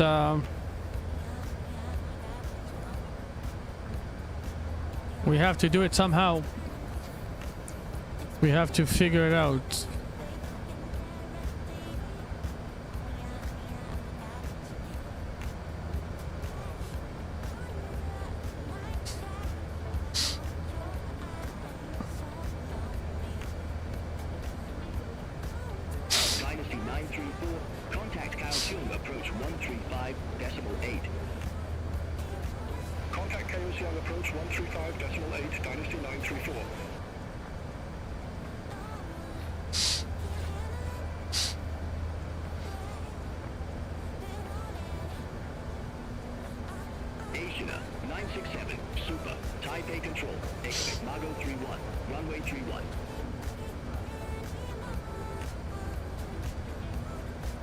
Can we get a different runway, please?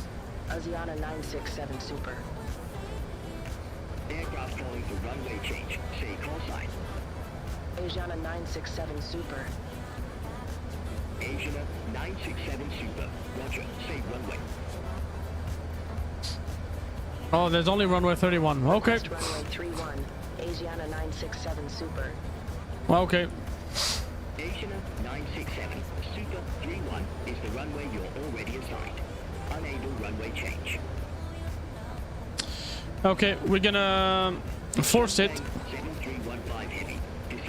flight level 140. We're gonna force runway 13. Descend to flight level 140, Shunsing 7315 heavy.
Gonna start a descent. 967 Super ready for descent.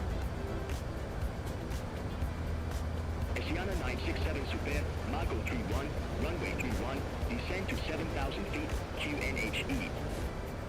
Mago 31, runway 31. Descend to 7,000 feet. Asiana 967 Super. Asiana 967 Super, contact Hong Kong radar 125.8. Contact Hong Kong radar 125.8. Asiana 967 Super, bye-bye. Hong Kong radar, Asiana 967 And Happy New Year Super. to all of our friends Descending from via Mago 31, Newfoundland, Flight level 378. Newfoundland, Canada. Happy New Year to you guys. 967 Super, Hong Kong radar contact.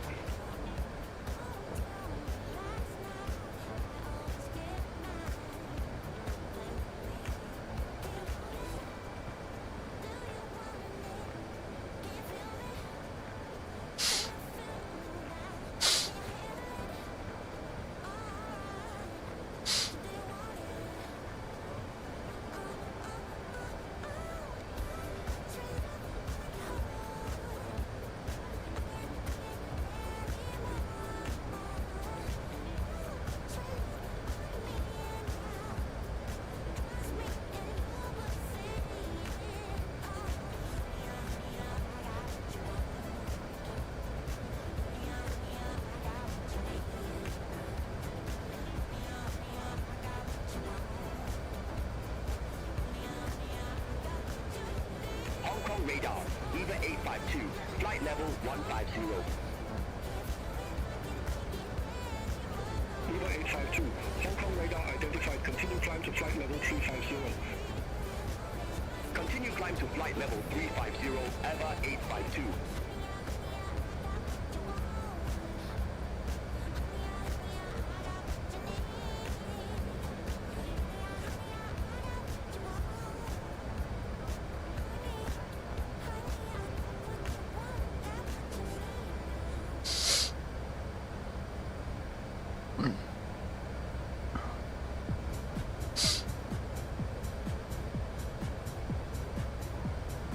Hong Kong radar, SmartCat 376, good day, flight level 309er. SmartCat 376, Hong Kong radar contact.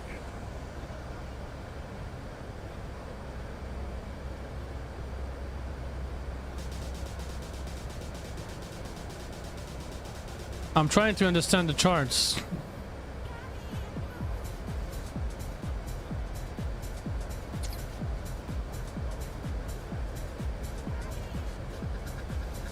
Simply because I haven't done this before.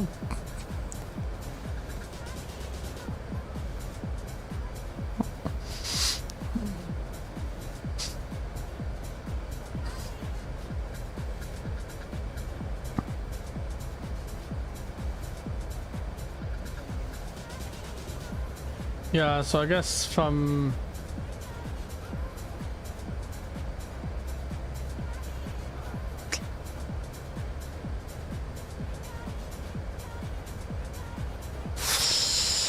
That was a document that I saw earlier.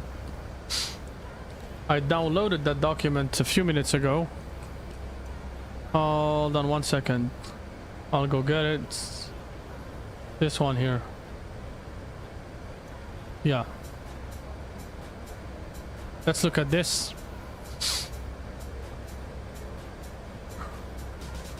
So we're gonna land on the 13, which is this one here. So one sure thing is we're gonna hit Magog. One sure thing here, it looks like we got it solid. We got Magog here.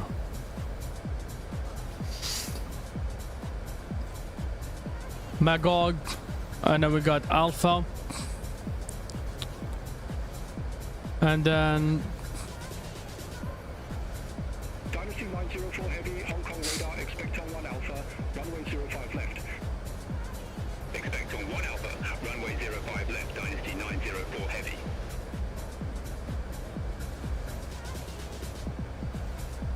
here.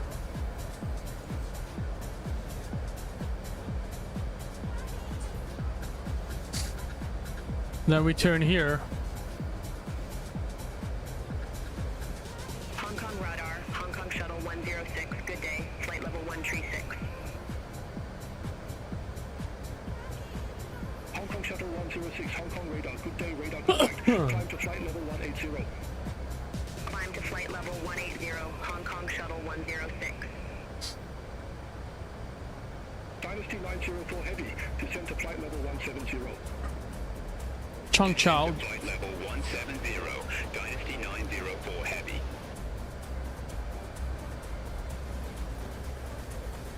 Then we turn 300 feet.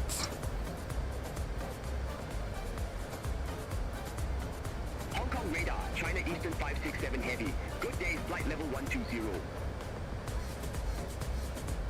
China Eastern 567 Heavy, Hong Kong radar, identified. 800 feet, 300 feet, and then all we have to do is fly straight. K632 Heavy, Hong Kong radar, radar contact.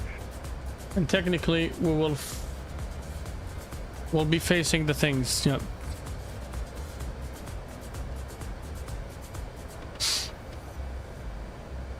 Okay, we're gonna use all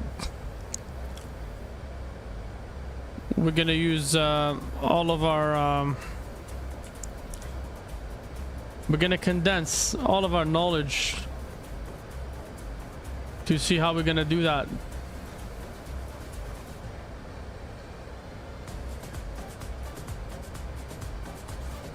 Thai Asia 230, descend to flight level 160. And Magog, we need to be at Magog here. Okay.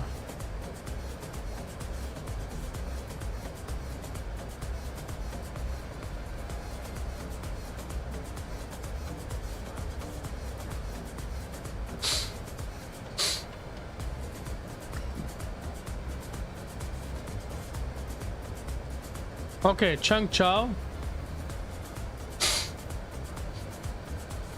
270. As soon as we are 7 nautical miles, we're gonna turn at 045.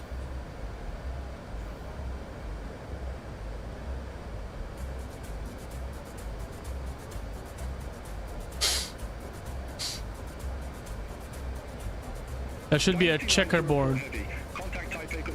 Okay, we'll do our best. We'll do our best, guys.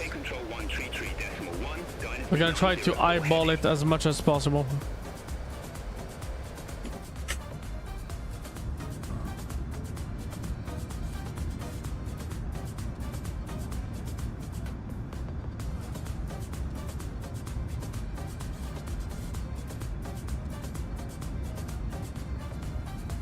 Thai Asia 230, contact Taipei control 133.1.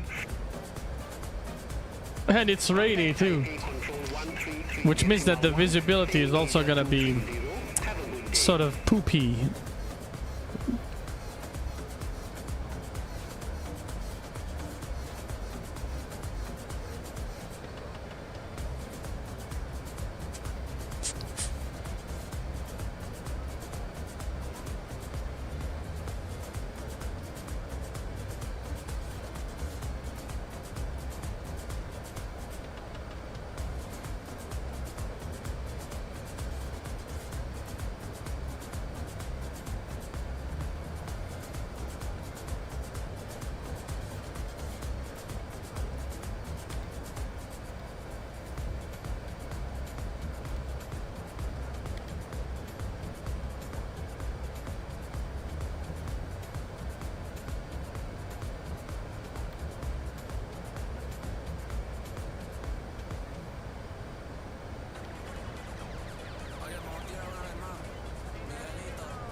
1019.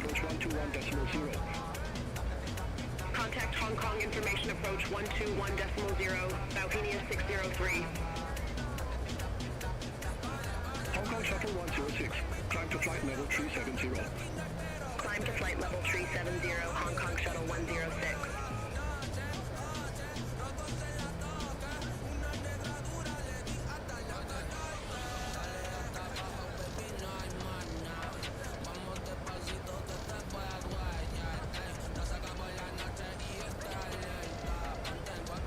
There you go.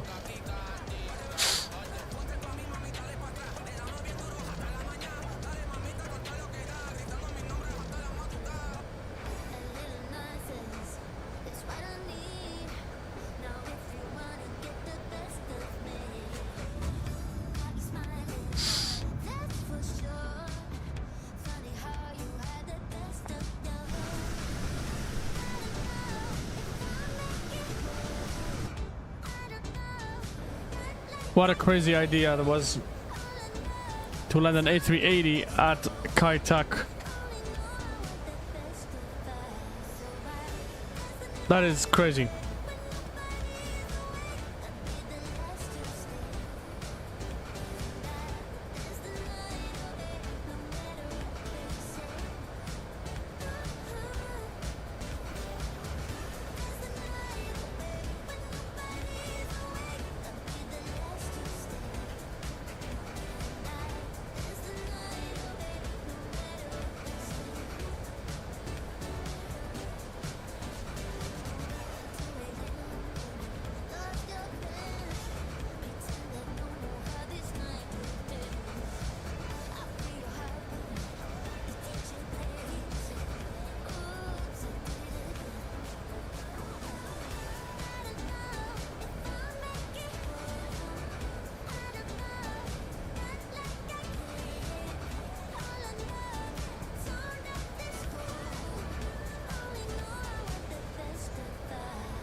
Alrighty, time to focus on our arrival.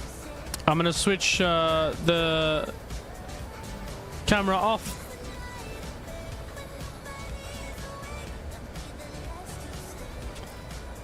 There you go.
Excuse me.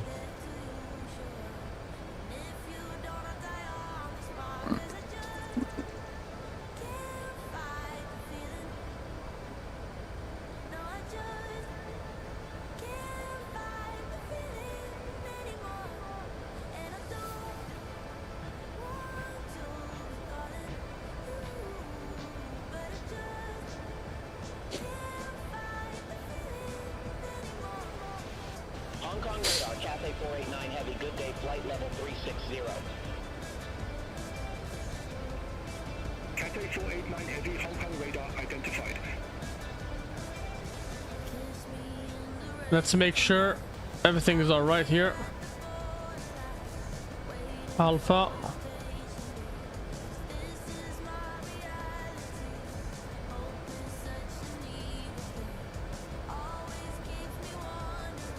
Golf.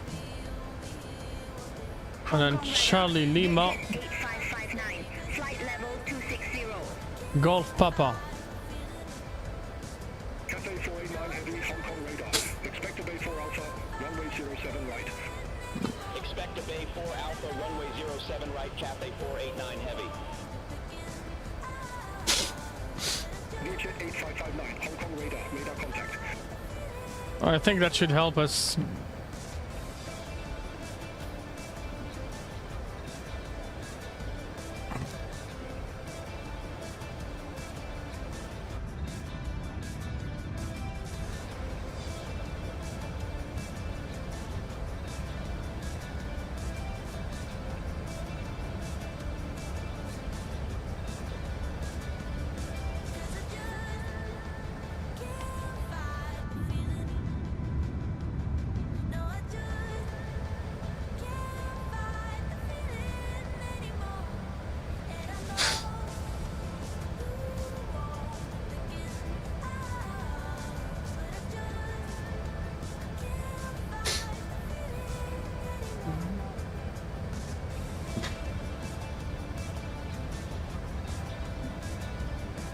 Let's go to 122.8.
Right, let's record.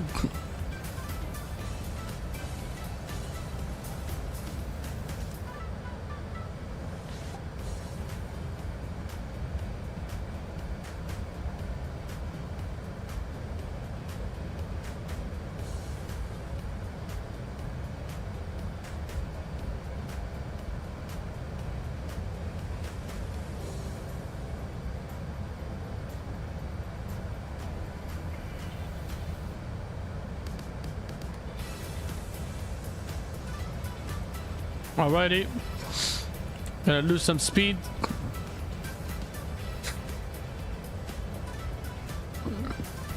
We're way too fast.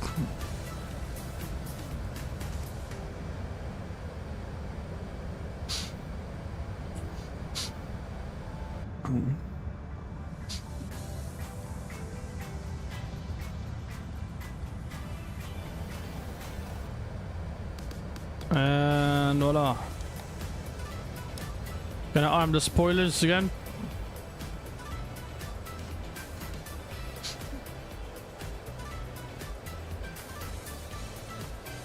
Let's try to get a good landing.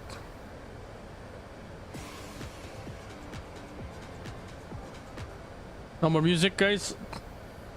We're gonna focus as much as we can.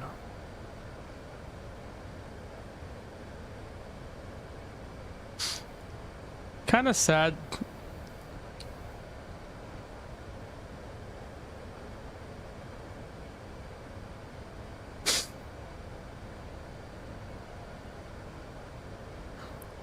Kind of sad that we don't have any references for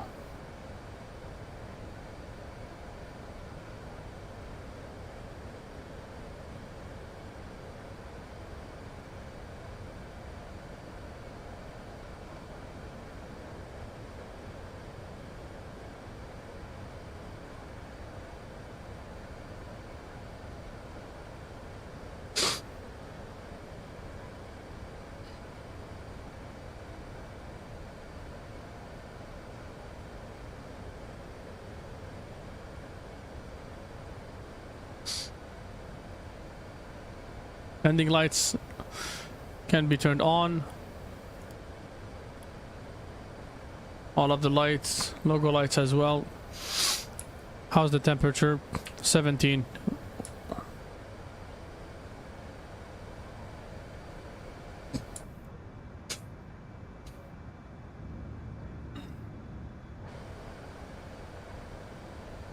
Let's see.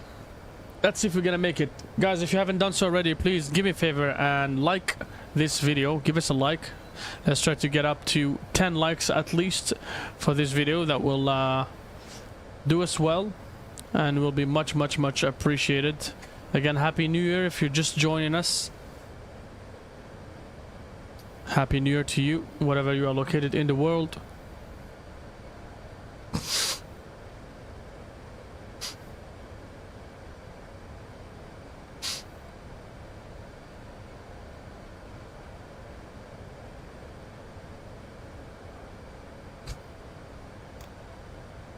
Go ahead and flaps 1. I love the flap sounds. Not yet.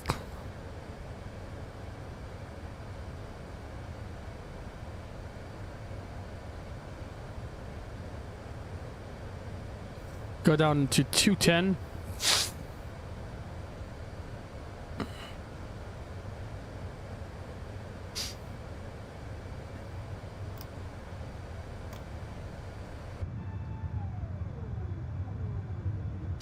I love the sounds.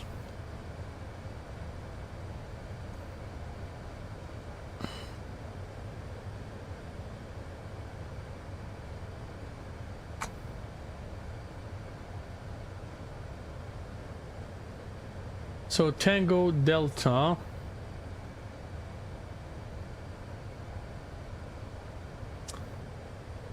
Then after that, Charlie Hotel. Charlie Hotel, we must be at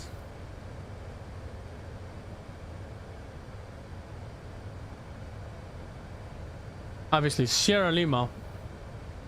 Sierra Lima. The moment we hit Sierra Lima, we turn at a heading of 88088, and that should take us to the runway through the checkerboard. The checkerboard makes us turn. So we try that way, guys. I can't promise you anything, but in DZ we trust. You know how it is.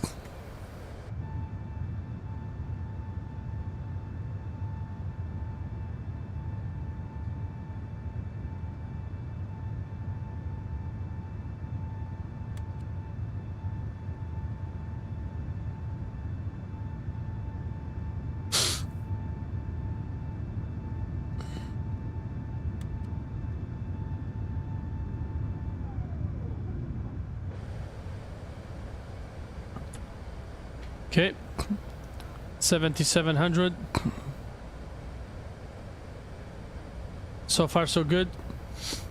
We are descending quite the way we are supposed to.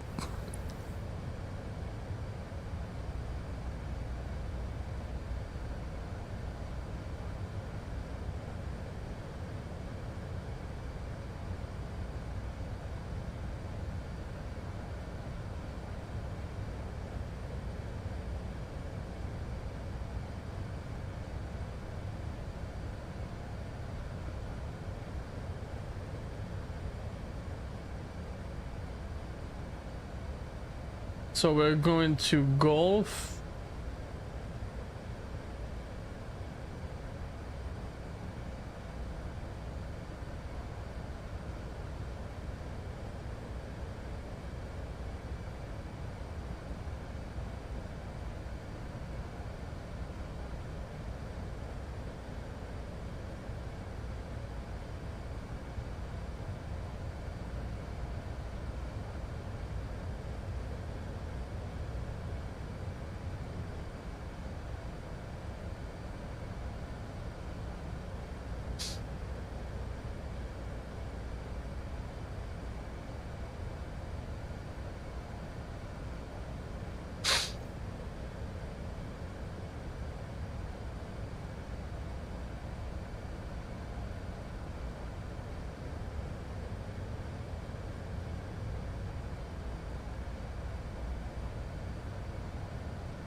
So the weather's not too bad after all.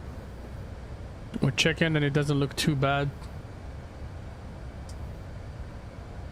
So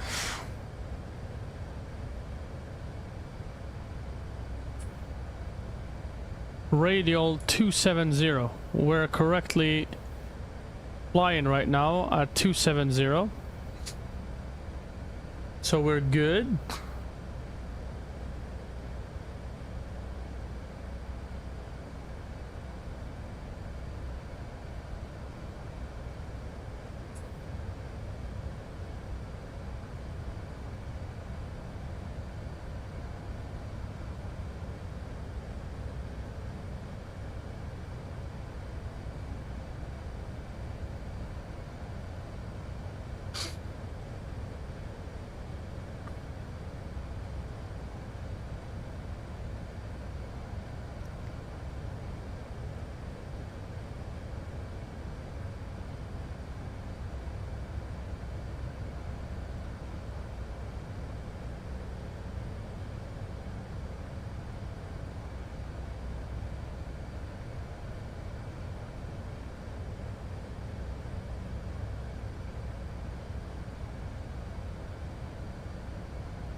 I'm kind of confident, but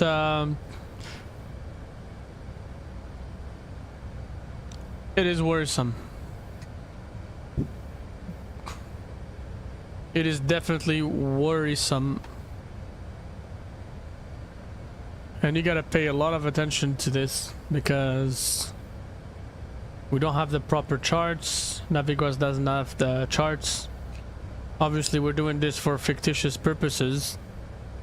For you guys, but at the end of the day, it's kind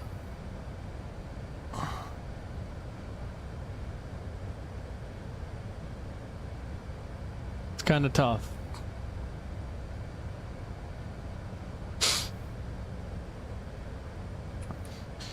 So essentially, the airport is right here. This is Saitek. And then we got the beautiful photogrammetry and whatnot. This is all photogrammetry scenery.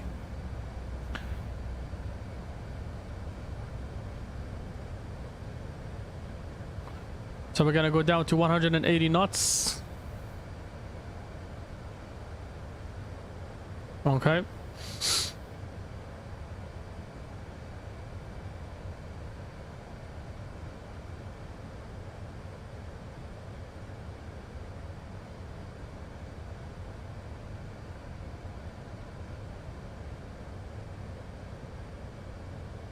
I believe we should be able to proceed down to 4,500.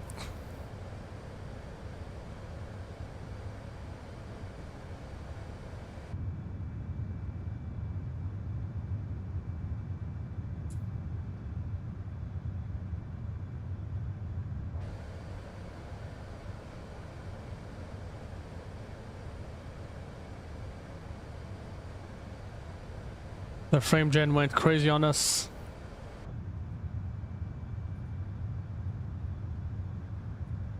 Can you imagine we're gonna land down there? Imagine that. Let's see what we can do. Let's see what we can do. Wish us luck, guys.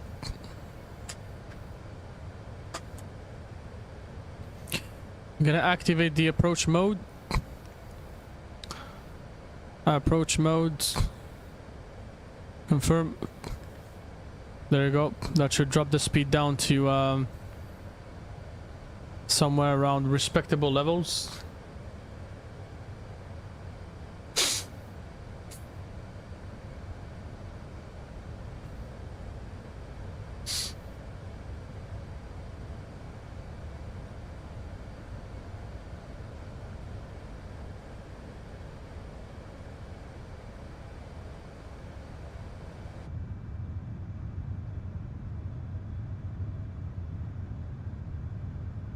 What a nice view of Hong Kong. What a beautiful view.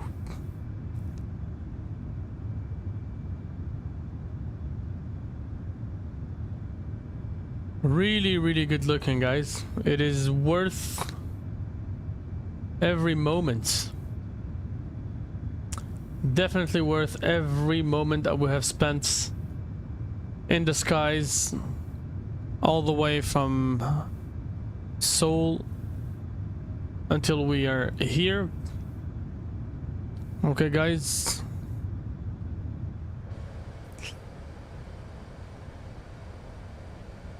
So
a very old approach 20 years ago.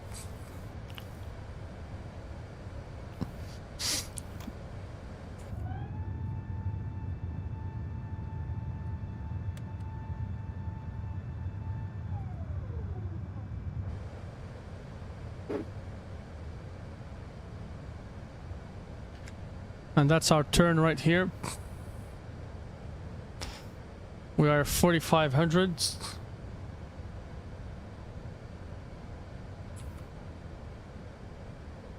$147.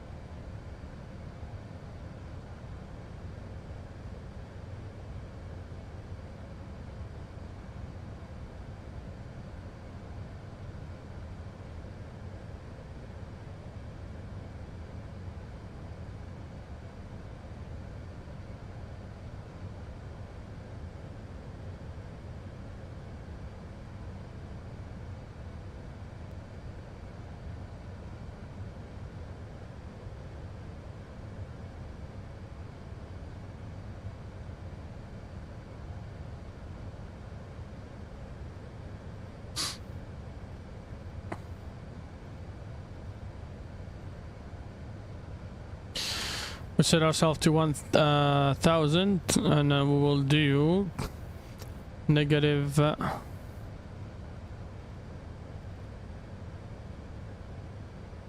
hold on a second. We're looking for a glide path of 3.1. So if we're looking for a glide path of 3.1,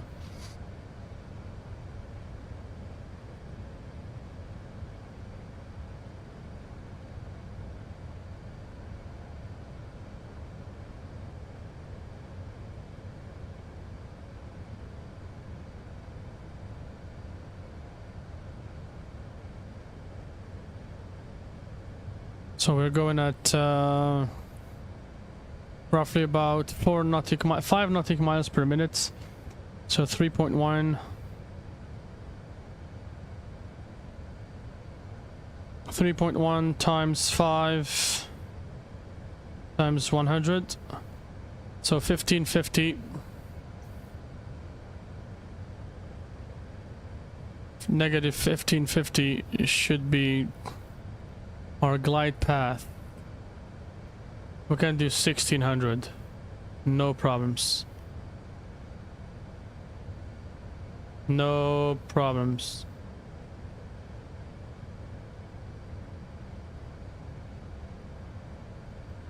Let's do that.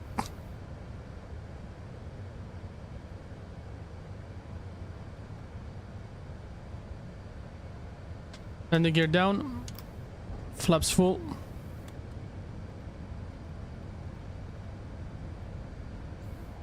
1600 down to 1000 feet, guys. Let's go. This is the new Hong Kong that we're flying over.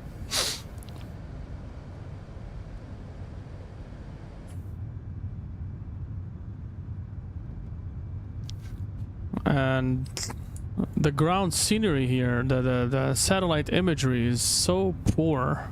I don't know if it belongs to the... No. It's probably tied to the airport, so we need to get the airport first in order to get the mountains fixed. So we are on the glide path. As you can see, we got the dots here. I can actually go back to VNav, manage descent, which should be as good. Okie dokie.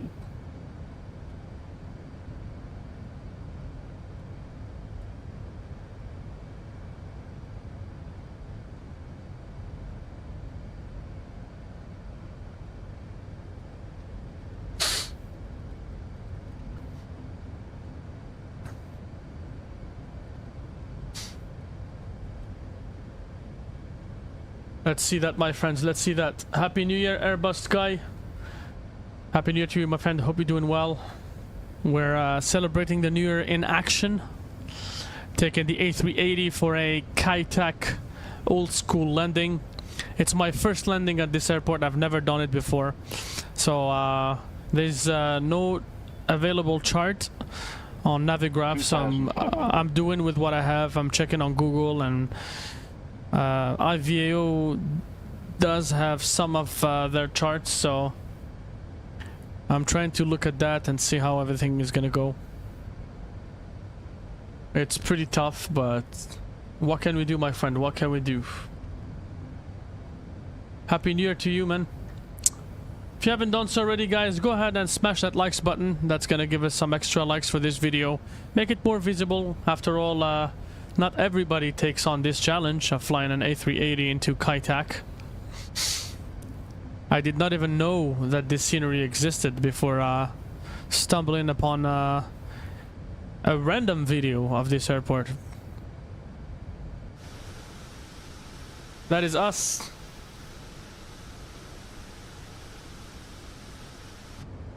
Flying in fashion.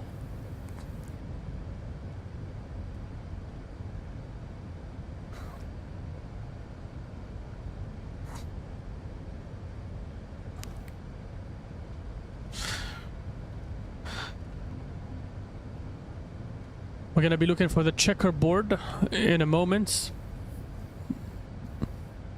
What an approach, guys. It's beautiful. I can tell how beautiful the approach is, for sure. For sure. So the checkerboard should not be too far. I think I'm able to see it.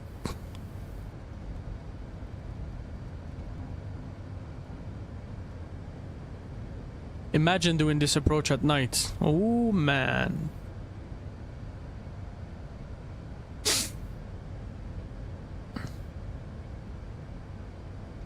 $1,000 feet stabilized. Missed approach altitude is not set, obviously. We're gonna maintain that altitude. Let the airplane do its thing. And in a few moments I'm gonna take back the controls of the airplane. We got a subscriber. Airbus guy. Oh, donation. $3.21 Airbus guy. Thank you very much for your donation, my friend. I do really appreciate that, man. Happy New Year to you and your family. Thank you, my friend. Thank you. Alrighty. My controls. Okay. Thank you, my friend, for the donation. I do really appreciate it. 1,000. A small gift. Thank you, man. Thank you.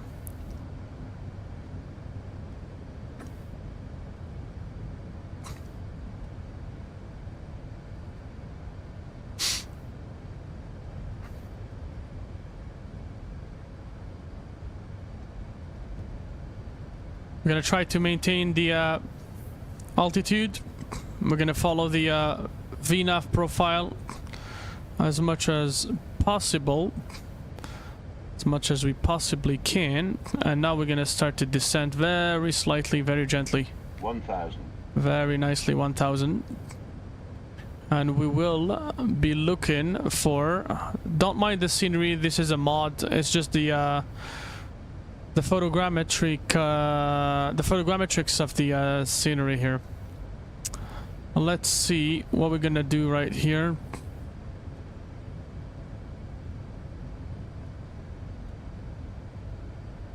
So here's the turn for us. Here's our turn. Technically it should be this one here.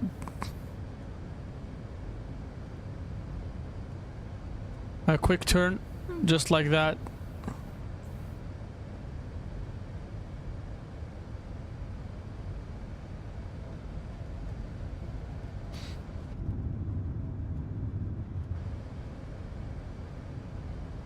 You know what? We're into the mountains. No idea. What the hell are we doing? Did we miss it? Oh, we're way further than... Okay. Way too far. 400. Whoopsie. What are we doing here? 50, 40, 30, 20. Whoa. What is going on here? Okay. Gear up.